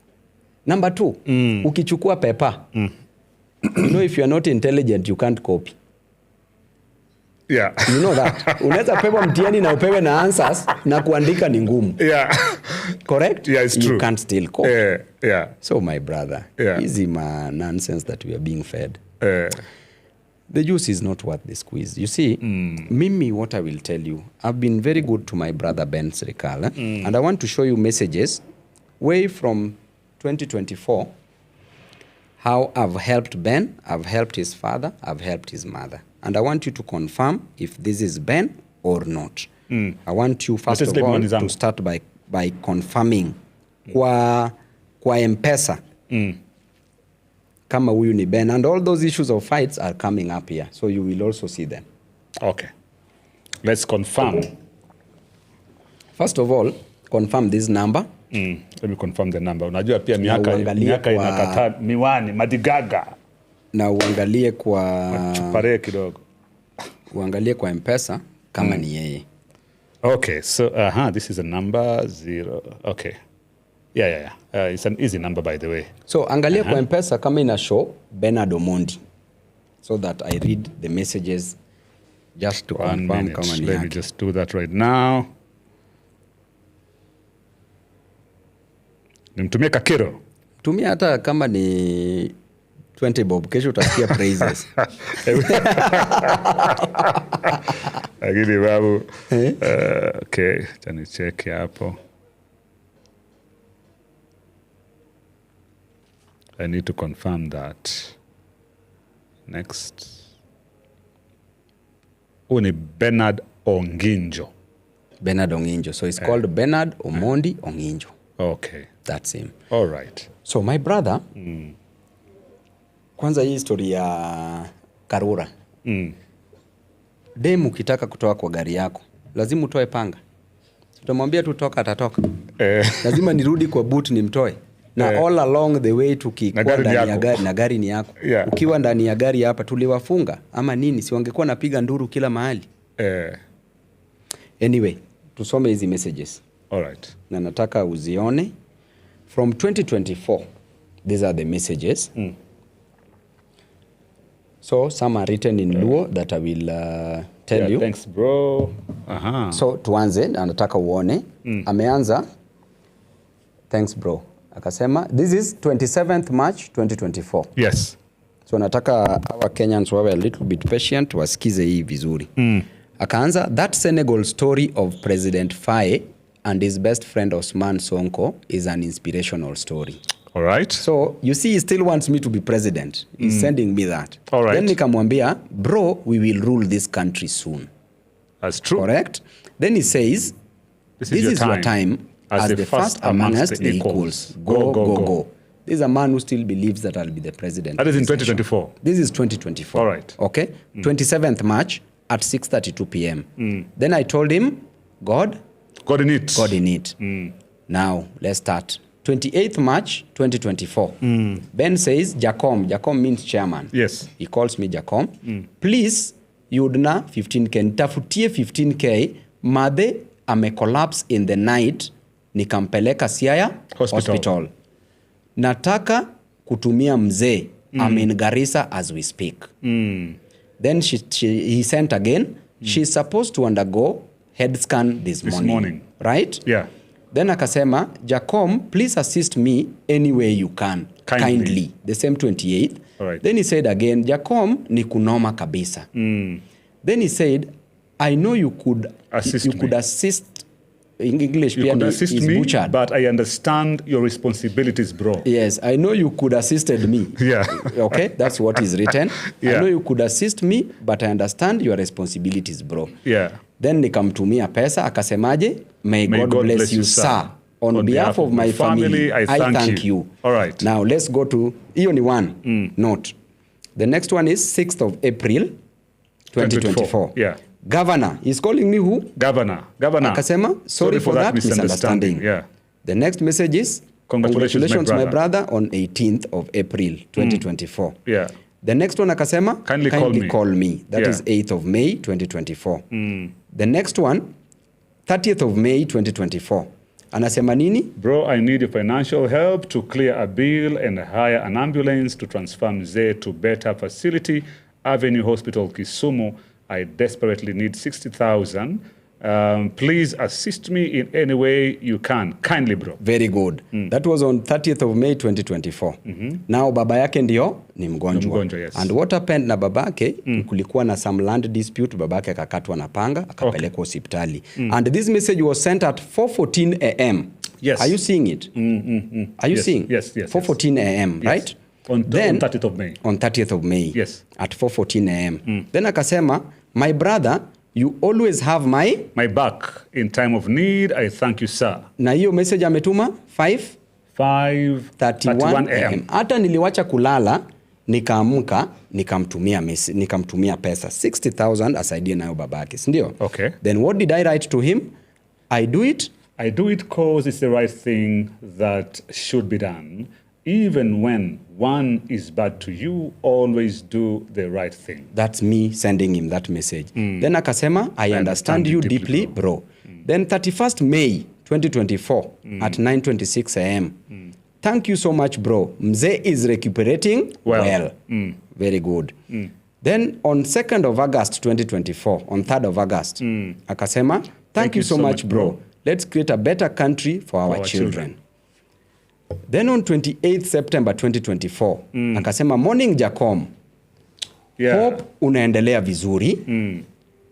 Mambo imeniaribikia tena. Please nisaidie na 5K ninunue food stuff ya nyumbani. Kindly, my friend. Now, on the same time nikamtumia message nikamwambia, I cannot be helping you every time, and if you get any slightest opportunity to fight me, you do it. I'm not as naive as you think. Then nikamwambia, wacha heshima idumu, my friend. Then nikamwambia tena, the last time I helped your father, but you still saw the need to fight me. Bwana, live your life, I owe you nothing. I told him that. Then akasema tena, you can't take people's, nikamwambia, you can't take people's kindness for weakness. Then akasema, Jacom, chairman, sina maneno na wewe. God knows even if you do not trust me, it's only that we operate on different lanes with not so much in common except our past. Please do not let my kids suffer, bro. He told me that. Then akasema, Jacom na kuomba. Asayawa. Yes, na kuomba. Then nikamwambia, you can't be bad to people who are good to you. Nikamwambia, you can't be bad to people who are good to you always. Don't take advantage. Then akasema, Jacom, honestly, I never mentioned your name anywhere. Please accept my apology for that. Then nikamwambia, have sent you 5K. The one that he wanted. I sent him. Because he told me not to let his kid. Akasema, God bless you, bro. Then akasema tena, good morning. Hii sasa ni 12th of December 2024. Good morning, Mwesh. Kindly don't leave me alone. I'm humbly requesting you. I really appreciate many times you came to my rescue. The same 12th of December. Bro, please just help me for the very last time. Kindly. On 13th of December 2024, akasema, Jacom, please nakuomba. Nisaidie, deadline ya kunihamisha kwa nyumba imefika ni kesho. Please. Alafu on the same 14th akasema, please help me. Aya, after hiyo, I sent him the money. Now, let's come to 2025. Akasema, sasa this is what made me separate my ways na Ben. Okay. 2025. All right. Akasema, bro, if you vai kama kipindiretu kama president, so that we tuchukue pesa kwa watu wa diaspora. Unaona hapo? Okay. Nikamwambia, akasema, tukishachukua pesa, tunaweza enda tulipe judge, so that I come up na legal grounds ya kutu block for presidency, so that we go back for governor.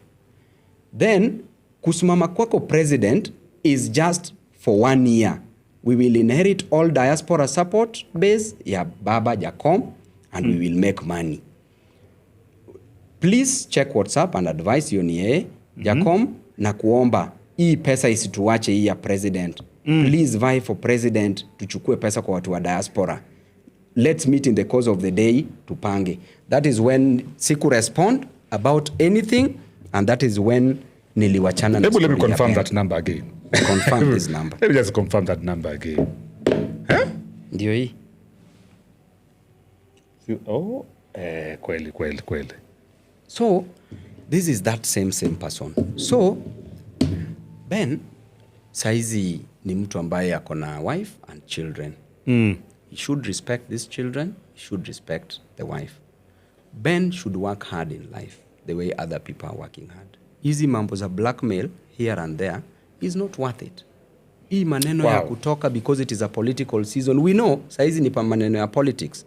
Babu must be fought. But the good news is, every time he fights us, we win.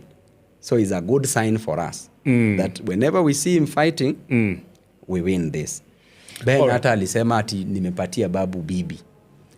Mwakideu, ukiangalia hii sura yangu na uweke sura ya Ben kando yangu, ni nani atapatia mwingine msichana? Ni nani atapatia mwingine msichana? Na mimi, I was a president of a University of Nairobi. Yes. I met my wife, a lovely wife, a very wonderful woman. Yes. God-fearing woman, beautiful woman. She was in first year. At the University of Nairobi? At the University of Nairobi. Yes. I was in third year, my first semester. I met her in all four. In all four, just outside the ladies' hostel. All right. Hapo ndo nilipata bibi yangu. Hapo ndo niliomba bibi yangu namba. And hapo many years later, she became my wife. All right. My brother. Okay. Hapo kupatia bibi. Someone else, Mheshimiwa Babu Owino, is Gaucho. Gaucho pia mmekuwa katika uhusiano mzuri tu. Very good. You guys have been together for some time now, you know. Nilishangaa alipokuja hapa katika AMTV kusema kwamba I don't know mnakosaniaga wapi, because producer Breezy, kama unaweza kucheza ino video yake Gaucho, I believe hapa alikuwa ameshikwa na ameachiliwa. I don't know kama ameachiliwa from prison ama ameachiliwa from, I don't know, but you were there. Yes, you were also there. Ulikuwa na yeye pale. Yes.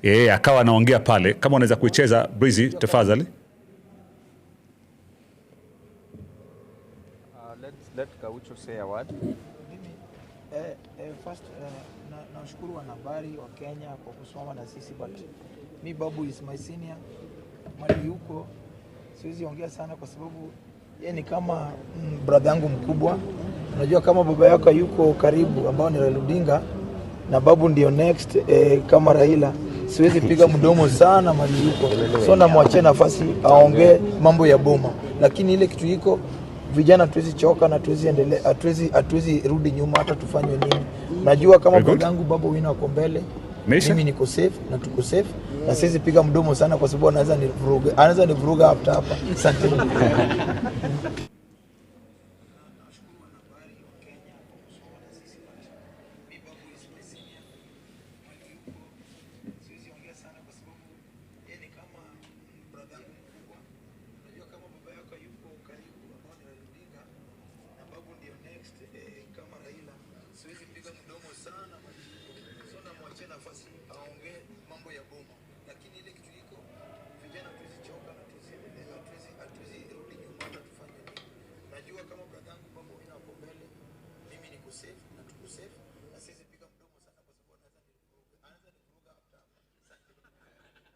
Sasa nataka pia to analyze when did this happen? Just put for me this. This is after 2022, 2023. Hii tukiorganize mambo ya maandamano. Gaucho was abducted. Babu Owino was abducted. Hawa watu walipotea na mimi for 3 days. I was the first member of parliament to have been abducted in this government. By this government. I was taken to Anguru for 3 days. Presented to court on a Friday. Gaucho pia alishikwa. Hatukupelekwa place moja, lakini tuli meet court, the same court pamoja. Then after that, the magistrate aka make a ruling that turudishwe Kileleshwa police station, ata make his ruling the following day. All right. Whether we'll be granted bail or not. Okay. So then, tukaenda Kileleshwa police station. Gaucho aliwekwa different cell, mi nikawekwa different cell. Gaucho says that I sent goons to come and attack him in a cell. I was in a cell. Nilikuwa nimekuwa abducted for 3 days. Simu sina. Everything sina. And why should Gaucho, who was fighting with me in the same team, not against me? Tulikuwa na in the same team tukidefend baba. Mbona nitume goons wa mwattack? I did not do such a thing. Saizi, hii clip Gaucho anasema, we also want to analyze this kama ya Ben. This one now is under Raymond Omolo's pay. Huyo ndio sasa the owner of goons. So wacha. First, nashukuru wanahabari wa Kenya kwa kusoma na sisi, but me Babu is my senior. Amesema Babu is my senior. Lots of respect up to there. Sasa zile you are being fed, utaongea vizuri. Haya, number 2. Siwezi ongea sana kwa sababu yeye ni kama brother yangu mkubwa. Unajua kama baba yako yuko karibu ambao na Odinga na Babu ndio next kama Raila. Siwezi piga mdomo. Gaucho himself believed that after Baba Raila Amolo Odinga, the person who is next to take on the leadership, baada ya baba ni Babu. Babu. Himself, he believed in Babu so much. I knew Gaucho in 2022. When Gaucho went to ask for a direct ticket from Mheshimiwa George Aladwa, we were at Total Petrol Station in Kileleshwa. Gaucho alikuja hapo, venye alisikia watu wanapewa tickets. Mheshimiwa George Aladwa refused to give Gaucho direct ticket. I'm telling you this, mbele ya Mwenyezi Mungu. Gaucho kneel down. Aladwa mpatie ticket. Nikamwambia mheshimiwa, mpatie tu. Aladwa alisema siwezi patia Gaucho ticket. Huyu kijana, this is not a good person. I'm telling you, na siwezi ita jina mheshimiwa mwenzangu hivyo just for the sake of it. Na mheshimiwa Aladwa akaniambia, this man, Babu, saizi unamtetea. Huyu mtu si mtu mzuri at all. Wachana na yeye aende. Nilitetea Gaucho mpaka kapewa ticket. My brother, ya kusimama nayo MCA Landimawe. Na ukiwa na roho mbaya, hauwezi succeed in anything in life. Kupata tu MCA kura 500 ni kwa shida kwake. Mimi mwenyewe, I'm the only member of parliament mwenye nilitoka kwa presidential campaign. Nikaenda kukampenia Gaucho. Nilienda kukampenia Gaucho, nikakampenia another one mwingine wa Gorogocho. Anaitwa Matachi. Matachi alishinda, Gaucho hakushinda. Kwa sababu Matachi alikuwa na roho mzuri, Gaucho alikuwa na roho nyeusi. Unaona bro? Okay. So let me tell you. Mimi mwenyewe, I knew Gaucho in 2022. For the rest of my life, sikuwahi interact na yeye. Na sijawahi kaa na Gaucho chini for more than 30 minutes. For more than 30 minutes in my life. This is a person who claims to know me. He doesn't know me. Sijawahi kaa na hata katika MTV. Hata Ben nimekubali, Ben nilimjua alia. Si ni ukweli? But nimesema Ben chenye namsumbua ni envy and jealousy. Hiyo tu. But Gaucho alikuja akaniambia hapa kwa MTV kwamba hata goons wa Nairobi unawajua. Anasema ni nani huyu ambaye anajua magoons paka wa Nairobi. Babu Owino ni mbaya sana. As a leader, the process of being elected is to campaign. When you campaign, you know people. Nimefanya presidential campaign. Najua watu in Kisumu, najua watu in Nairobi, najua watu in Garissa, Northeastern, najua watu in Central. I was doing presidential campaigns. I went to 280 of the 290 constituencies.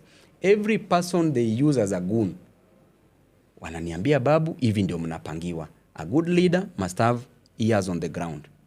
Lazima uwe na intelligence. Alright. Equally, kama ujui anything, watasema sasa huyu ni kiongozi mgani mwenye hata kukua amepata intelligence earlier. So knowing these people is not a problem. These goons are being used by the government instead of being given jobs. Sisi tunawatetea. Gaucho saizi, where his bread is buttered, ni kwa serikali. Ana protect chakula chake. But ana believe Babu ndio baba mwenye ameba. Alisema hapo verbatim, umesikia? Akisema huyu ndio baba wetu mwenye sasa amebaki na sisi. So Mwakideu, these two of my brothers, these people, there is nothing much I can say about them. I can't fight them. These are people who are struggling like any other Kenyan. They want to make ends meet. Ukipata mahali pa kuunda kitu, unavaa tu nguo ya ugunism. Saizi yao sasa ni online goons. Wanaingia online, rumor mills, kuongea. So hawa ni wanaume mabinti. Mwanaume binti, ushajua mwanaume binti? Mwanaume binti ni ule mwanaume mwenye ni rumor mill. Ni kuongea left, right and center. But if that is what can give them food, it is good. Me, I allow myself to be used, to be misused, to be abused by anybody. So long as you can get something. See, I'm also providing jobs. That is a way of creating an employment opportunity ama vivi Mwakideu. So that mtu apate ka kitu because bila kunyorosha Babu, kitu haitakuja. So kama kuna kitu inaingia waendelee tu watengeneze kitu yao pole pale. By there I encourage them to do so. I don't want to tell them don't do it so long as kitu inaingia home. Hiyo iko sawa. Finally Babu, because we have to finish this episode, lakini finally the other day ulikuja katika mtandao tena ulitengeneza video pale. I saw you sitting here katika setup fulani ukiwa na mheshimiwa governor wa Siaya County James Orengo pale, and this was happening I think after ile attack katika kanisa la St. Stephen's Kisumu City. Ukasema pale it's time and I think we are going to start protecting ourselves. Tutaanza kujidefend sisi kama leaders ikiwa the government will not defend us. I think we've had enough. It's too much. We are going to defend ourselves. You know what that means definitely. It means ni kama polisi sasa wamekaa kando kabisa. Ikiwa nyinyi mtajidefend, ikiwa goons watatokelezea pale. I mean, it's a chaotic. Nili imagine hiyo scenario nikasema, then where are we going as a country? Because sasa hii ni kama sasa tunakwenda either zit goons kwa goons, wahuni kwa wahuni, vita kwa vita, wanaume kwa, you know, it's chaotic. You know Mwakideu, an eye for an eye can make the whole world go blind. And these goons, these are people who are being used. We have over 270 parastatals in Kenya. The government should provide jobs to our brothers and sisters. The government should not pay our brothers 500 shillings, 1,000 shillings in the name of go and attack a fellow friend who is your neighbor. And then you go and bury that friend, leaving behind a wife and children at a young age in the name of 500 shillings because you want to show your strength. You want to show your love for the government that has not given you a job. You want to show your love for the government that has not given you the promises that they said they will give you. Just in the name of pleasing somebody within the government, you want to kill your neighbor. Why would you kill your neighbor? Why would you stone your neighbor for that purpose? For the sake of 500 and 1,000? Is it worth it? It's not worth it. When Babu speaks, Babu may not be lacking what to eat today. But there is a child somewhere who is going without food. There's a road somewhere who has not been constructed. There's a hospital somewhere who somebody is dying because of negligence or lack of drugs. When Babu speaks for you. When Babu speaks, he's speaking for you. He wants the government to do those things for you because he is aware that the government is capable, but is not doing that which they promised. So I put pressure on the government under the doctrine of separation of powers, checks and balances, so that we can get that which we were promised. So when I talk on your behalf. I say, please give these goons jobs. That goon is coming to attack Babu. Ukiwa kwa mkahawa, kama mheshimiwa Sotsi, unapigwa. Ukienda kwa kanisa kama Mheshimiwa Orengo na Sifuna, mnapigwa. Ukienda kwa rally, mnapigwa. Ni wapi tuende? Hatuwezi tembea hewani. Polisi wanafanya kazi na hawa magoons. Polisi ndio wanaprovidea securities. Wanaambia piga tear gas, wale wakidisperse, attack them. We get all those information. Then, do you want us Mwakideu tuache maisha yetu kwa mikono ya polisi wenye wamekataa kutuprotect? Then what do? I need to move. I need to do my duties. I need to visit my family. My family is in Kisumu, Mwakideu. My mom is in Kisumu. Mimi mwenyewe nikienda Kisumu, nataka nikimbizwe kama nzi kila mahali. There must be a stop to this. Kama polisi haizi kutuprotect, we just protect ourselves. We will protect ourselves. I will ensure that I'm not attacked. Because the role of the police is to ensure that there's peace. Sini kweli? Peace and order. But kama wao wanatumia hao mavijana watu attack. Na wale vijana tumegrow nao pale Kisumu. Jana umeona HON.BABU. Raymond anatuma goons pamoja na Gladys wana-attack Orengo. Kwenda kuongea amefanya makosa gani? Si aongea maliza aende. Kama we ni mtu wa 1 term, pigia 1 term. Kama we ni mtu wa 2 term, sungoje siku ya debe, si kura yako ni moja. Kura yako haitaingizwa na mawe kwenye sanduku la ballot. Hiyo mawe yenye unabeba, hiyo mishale, hiyo rungu, hiyo panga, haitaingizwa kwenye ballot. Ni tick moja tu. Na hizo vitu zote utakuwa umepewa pen na paper. Hii maneno ya kununuliwa panga, kununuliwa rungu, kuchukua mawe, unapiga mwenzako ambaye umetoka nayo hapo the same village. Does it even add value? Is it even worth it? Why don't we just be peaceful? Hii election, hata kama uchaguliwe 100 times kama Museveni, utaiwacha tu. Museveni very soon atakuwa called former president. Age is also catching up with him. So he's going to die soon. He'll be called a former president. What is the problem with that, my brother? I'm saying because of age. All right. Mtu akishafika age fulani. I remember there's also one. Even Babu, one day, pia ataenda tu. Even the former prime minister of Uganda. You remember that yule mzee pale alikuwa amechaguliwa kama mbunge. Yes. Yeye pia amelala. Yeye pia ameenda. Kila mtu sisi wote ni wageni hapa duniani. We are all visitors hapa. Let us leave a rich legacy. Me, what I want to be remembered with or be remembered for, Mwakideu. I want when siku moja watoto wangu wanapita mahali, watu watasema kama ingekuwa baba yao hatungepata madawa hospitali. Kama ingekuwa baba yao singeenda shuleni. Kama ingekuwa baba yao hatungepata barabara. That is the legacy yenye mimi nataka niwache behind. We've seen all these things.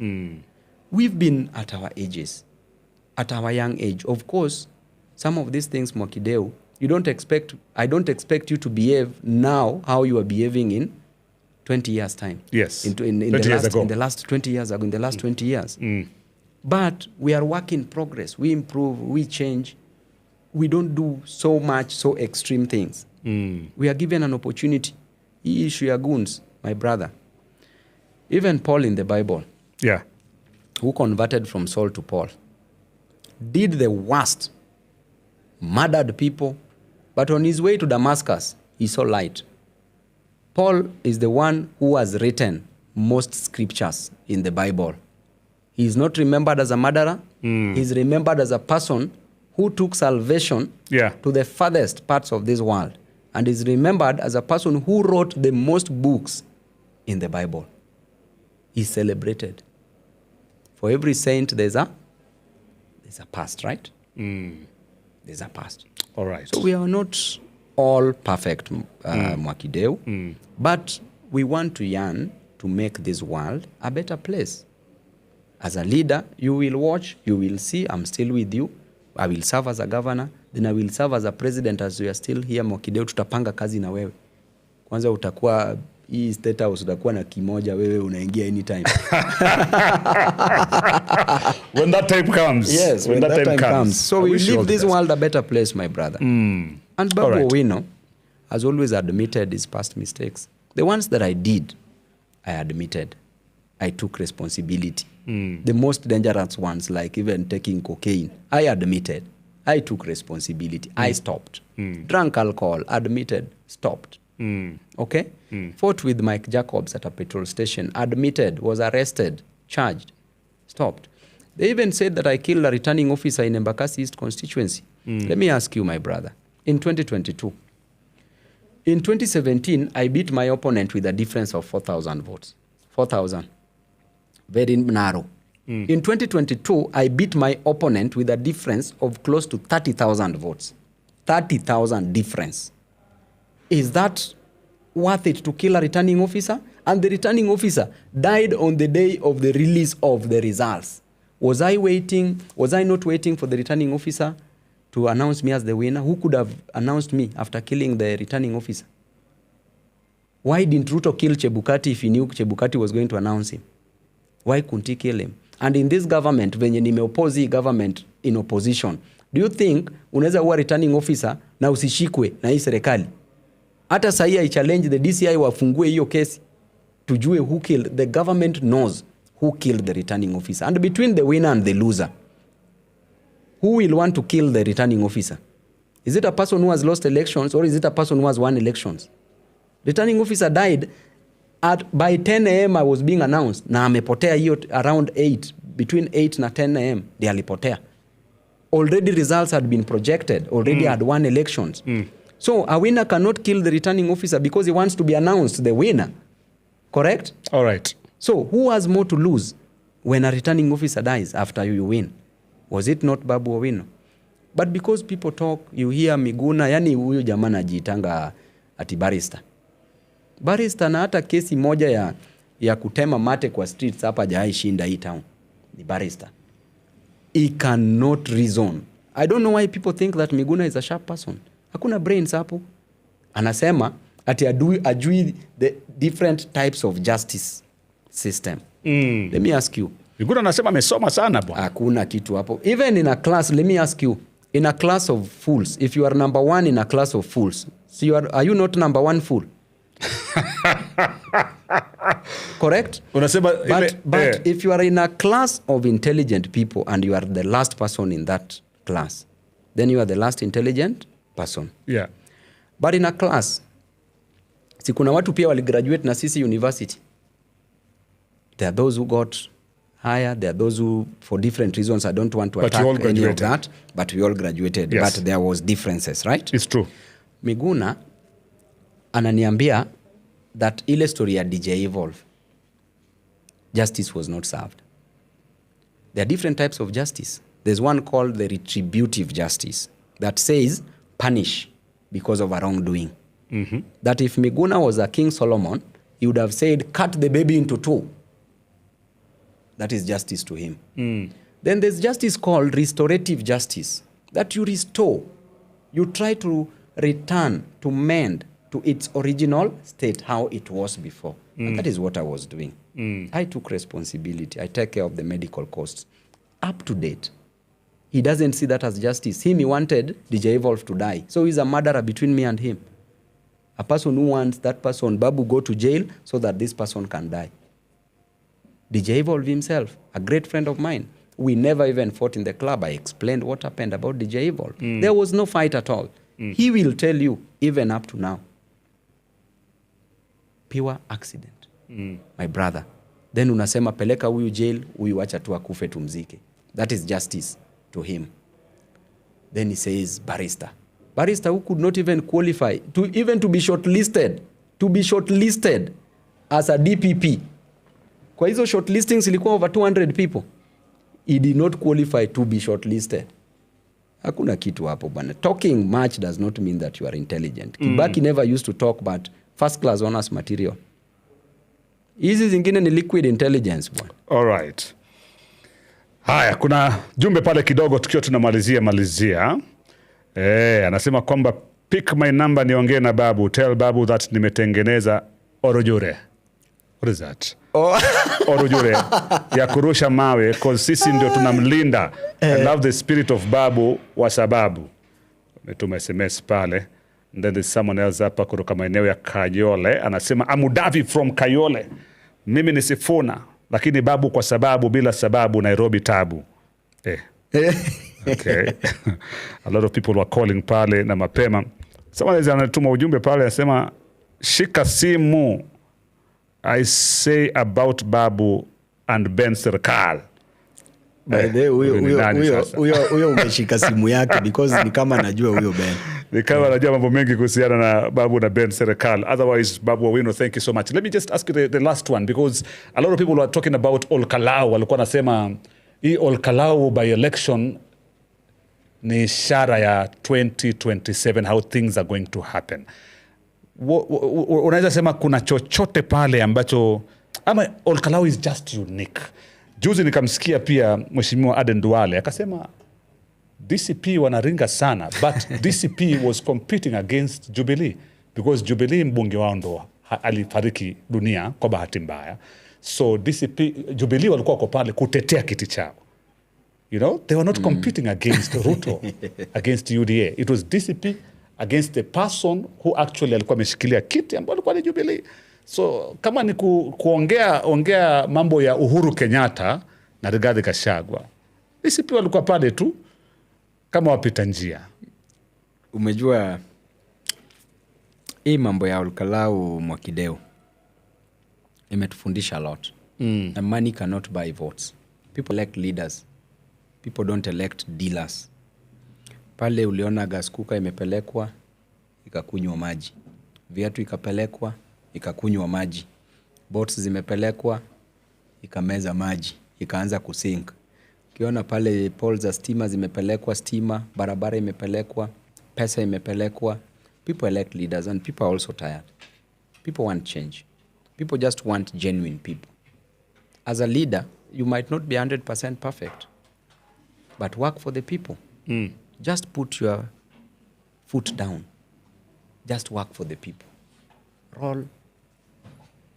Work for the people. Deliver services. So Olkalau has taught us a big lesson, and we need to learn from it. That you cannot even steal votes. Kama 30,000 ndio ilishinda serikali kuiba. Si difference ilikuwa 30,000? 30,000, yes. Sasa wataiba millions of votes. Itakuwaje? So this time round tulisema tupige kura, tuende tuhesabu kura kule State House. Kura hesabiwe tukikuwa wapi? Tunangoja results ziwe announced tukiwa kule State House. Unaelewa Mwakideu? So that should be a lesson in 2027. But again, you know that cannot happen, Babu, surely. But you see, ways of preventing rigging in this country, mimi I have also my own ways. Kama ya Nairobi utaona venye tutadefend hii kura. Kura itahesabiwa haraka na tutakuwa announced and declared mapema sana. Kwa sababu kutakuwa na tabu sana bila Babu. Bila Babu kutakuwa na tabu. Na ni tabu zaidi. Unaona my brother? Okay. So, and then I want to tell leaders, these positions are temporary. Sooner, rather than later, you are called a former. Babu will be a former MP.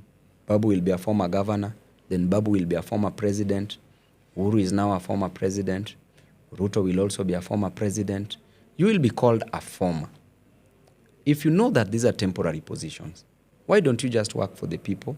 Because you will still need the same society to exist in. Why don't you build better hospitals and equip them with better equipment and drugs so that when you are sick at an old age, you don't leave this country. You are just treated here. Why don't you build better schools so that even your grandchildren and your children can study in these schools? You don't take your children out of this country. Because if yourself you don't have trust in this country by taking your children out or going out for medication, then how do you want to change that country?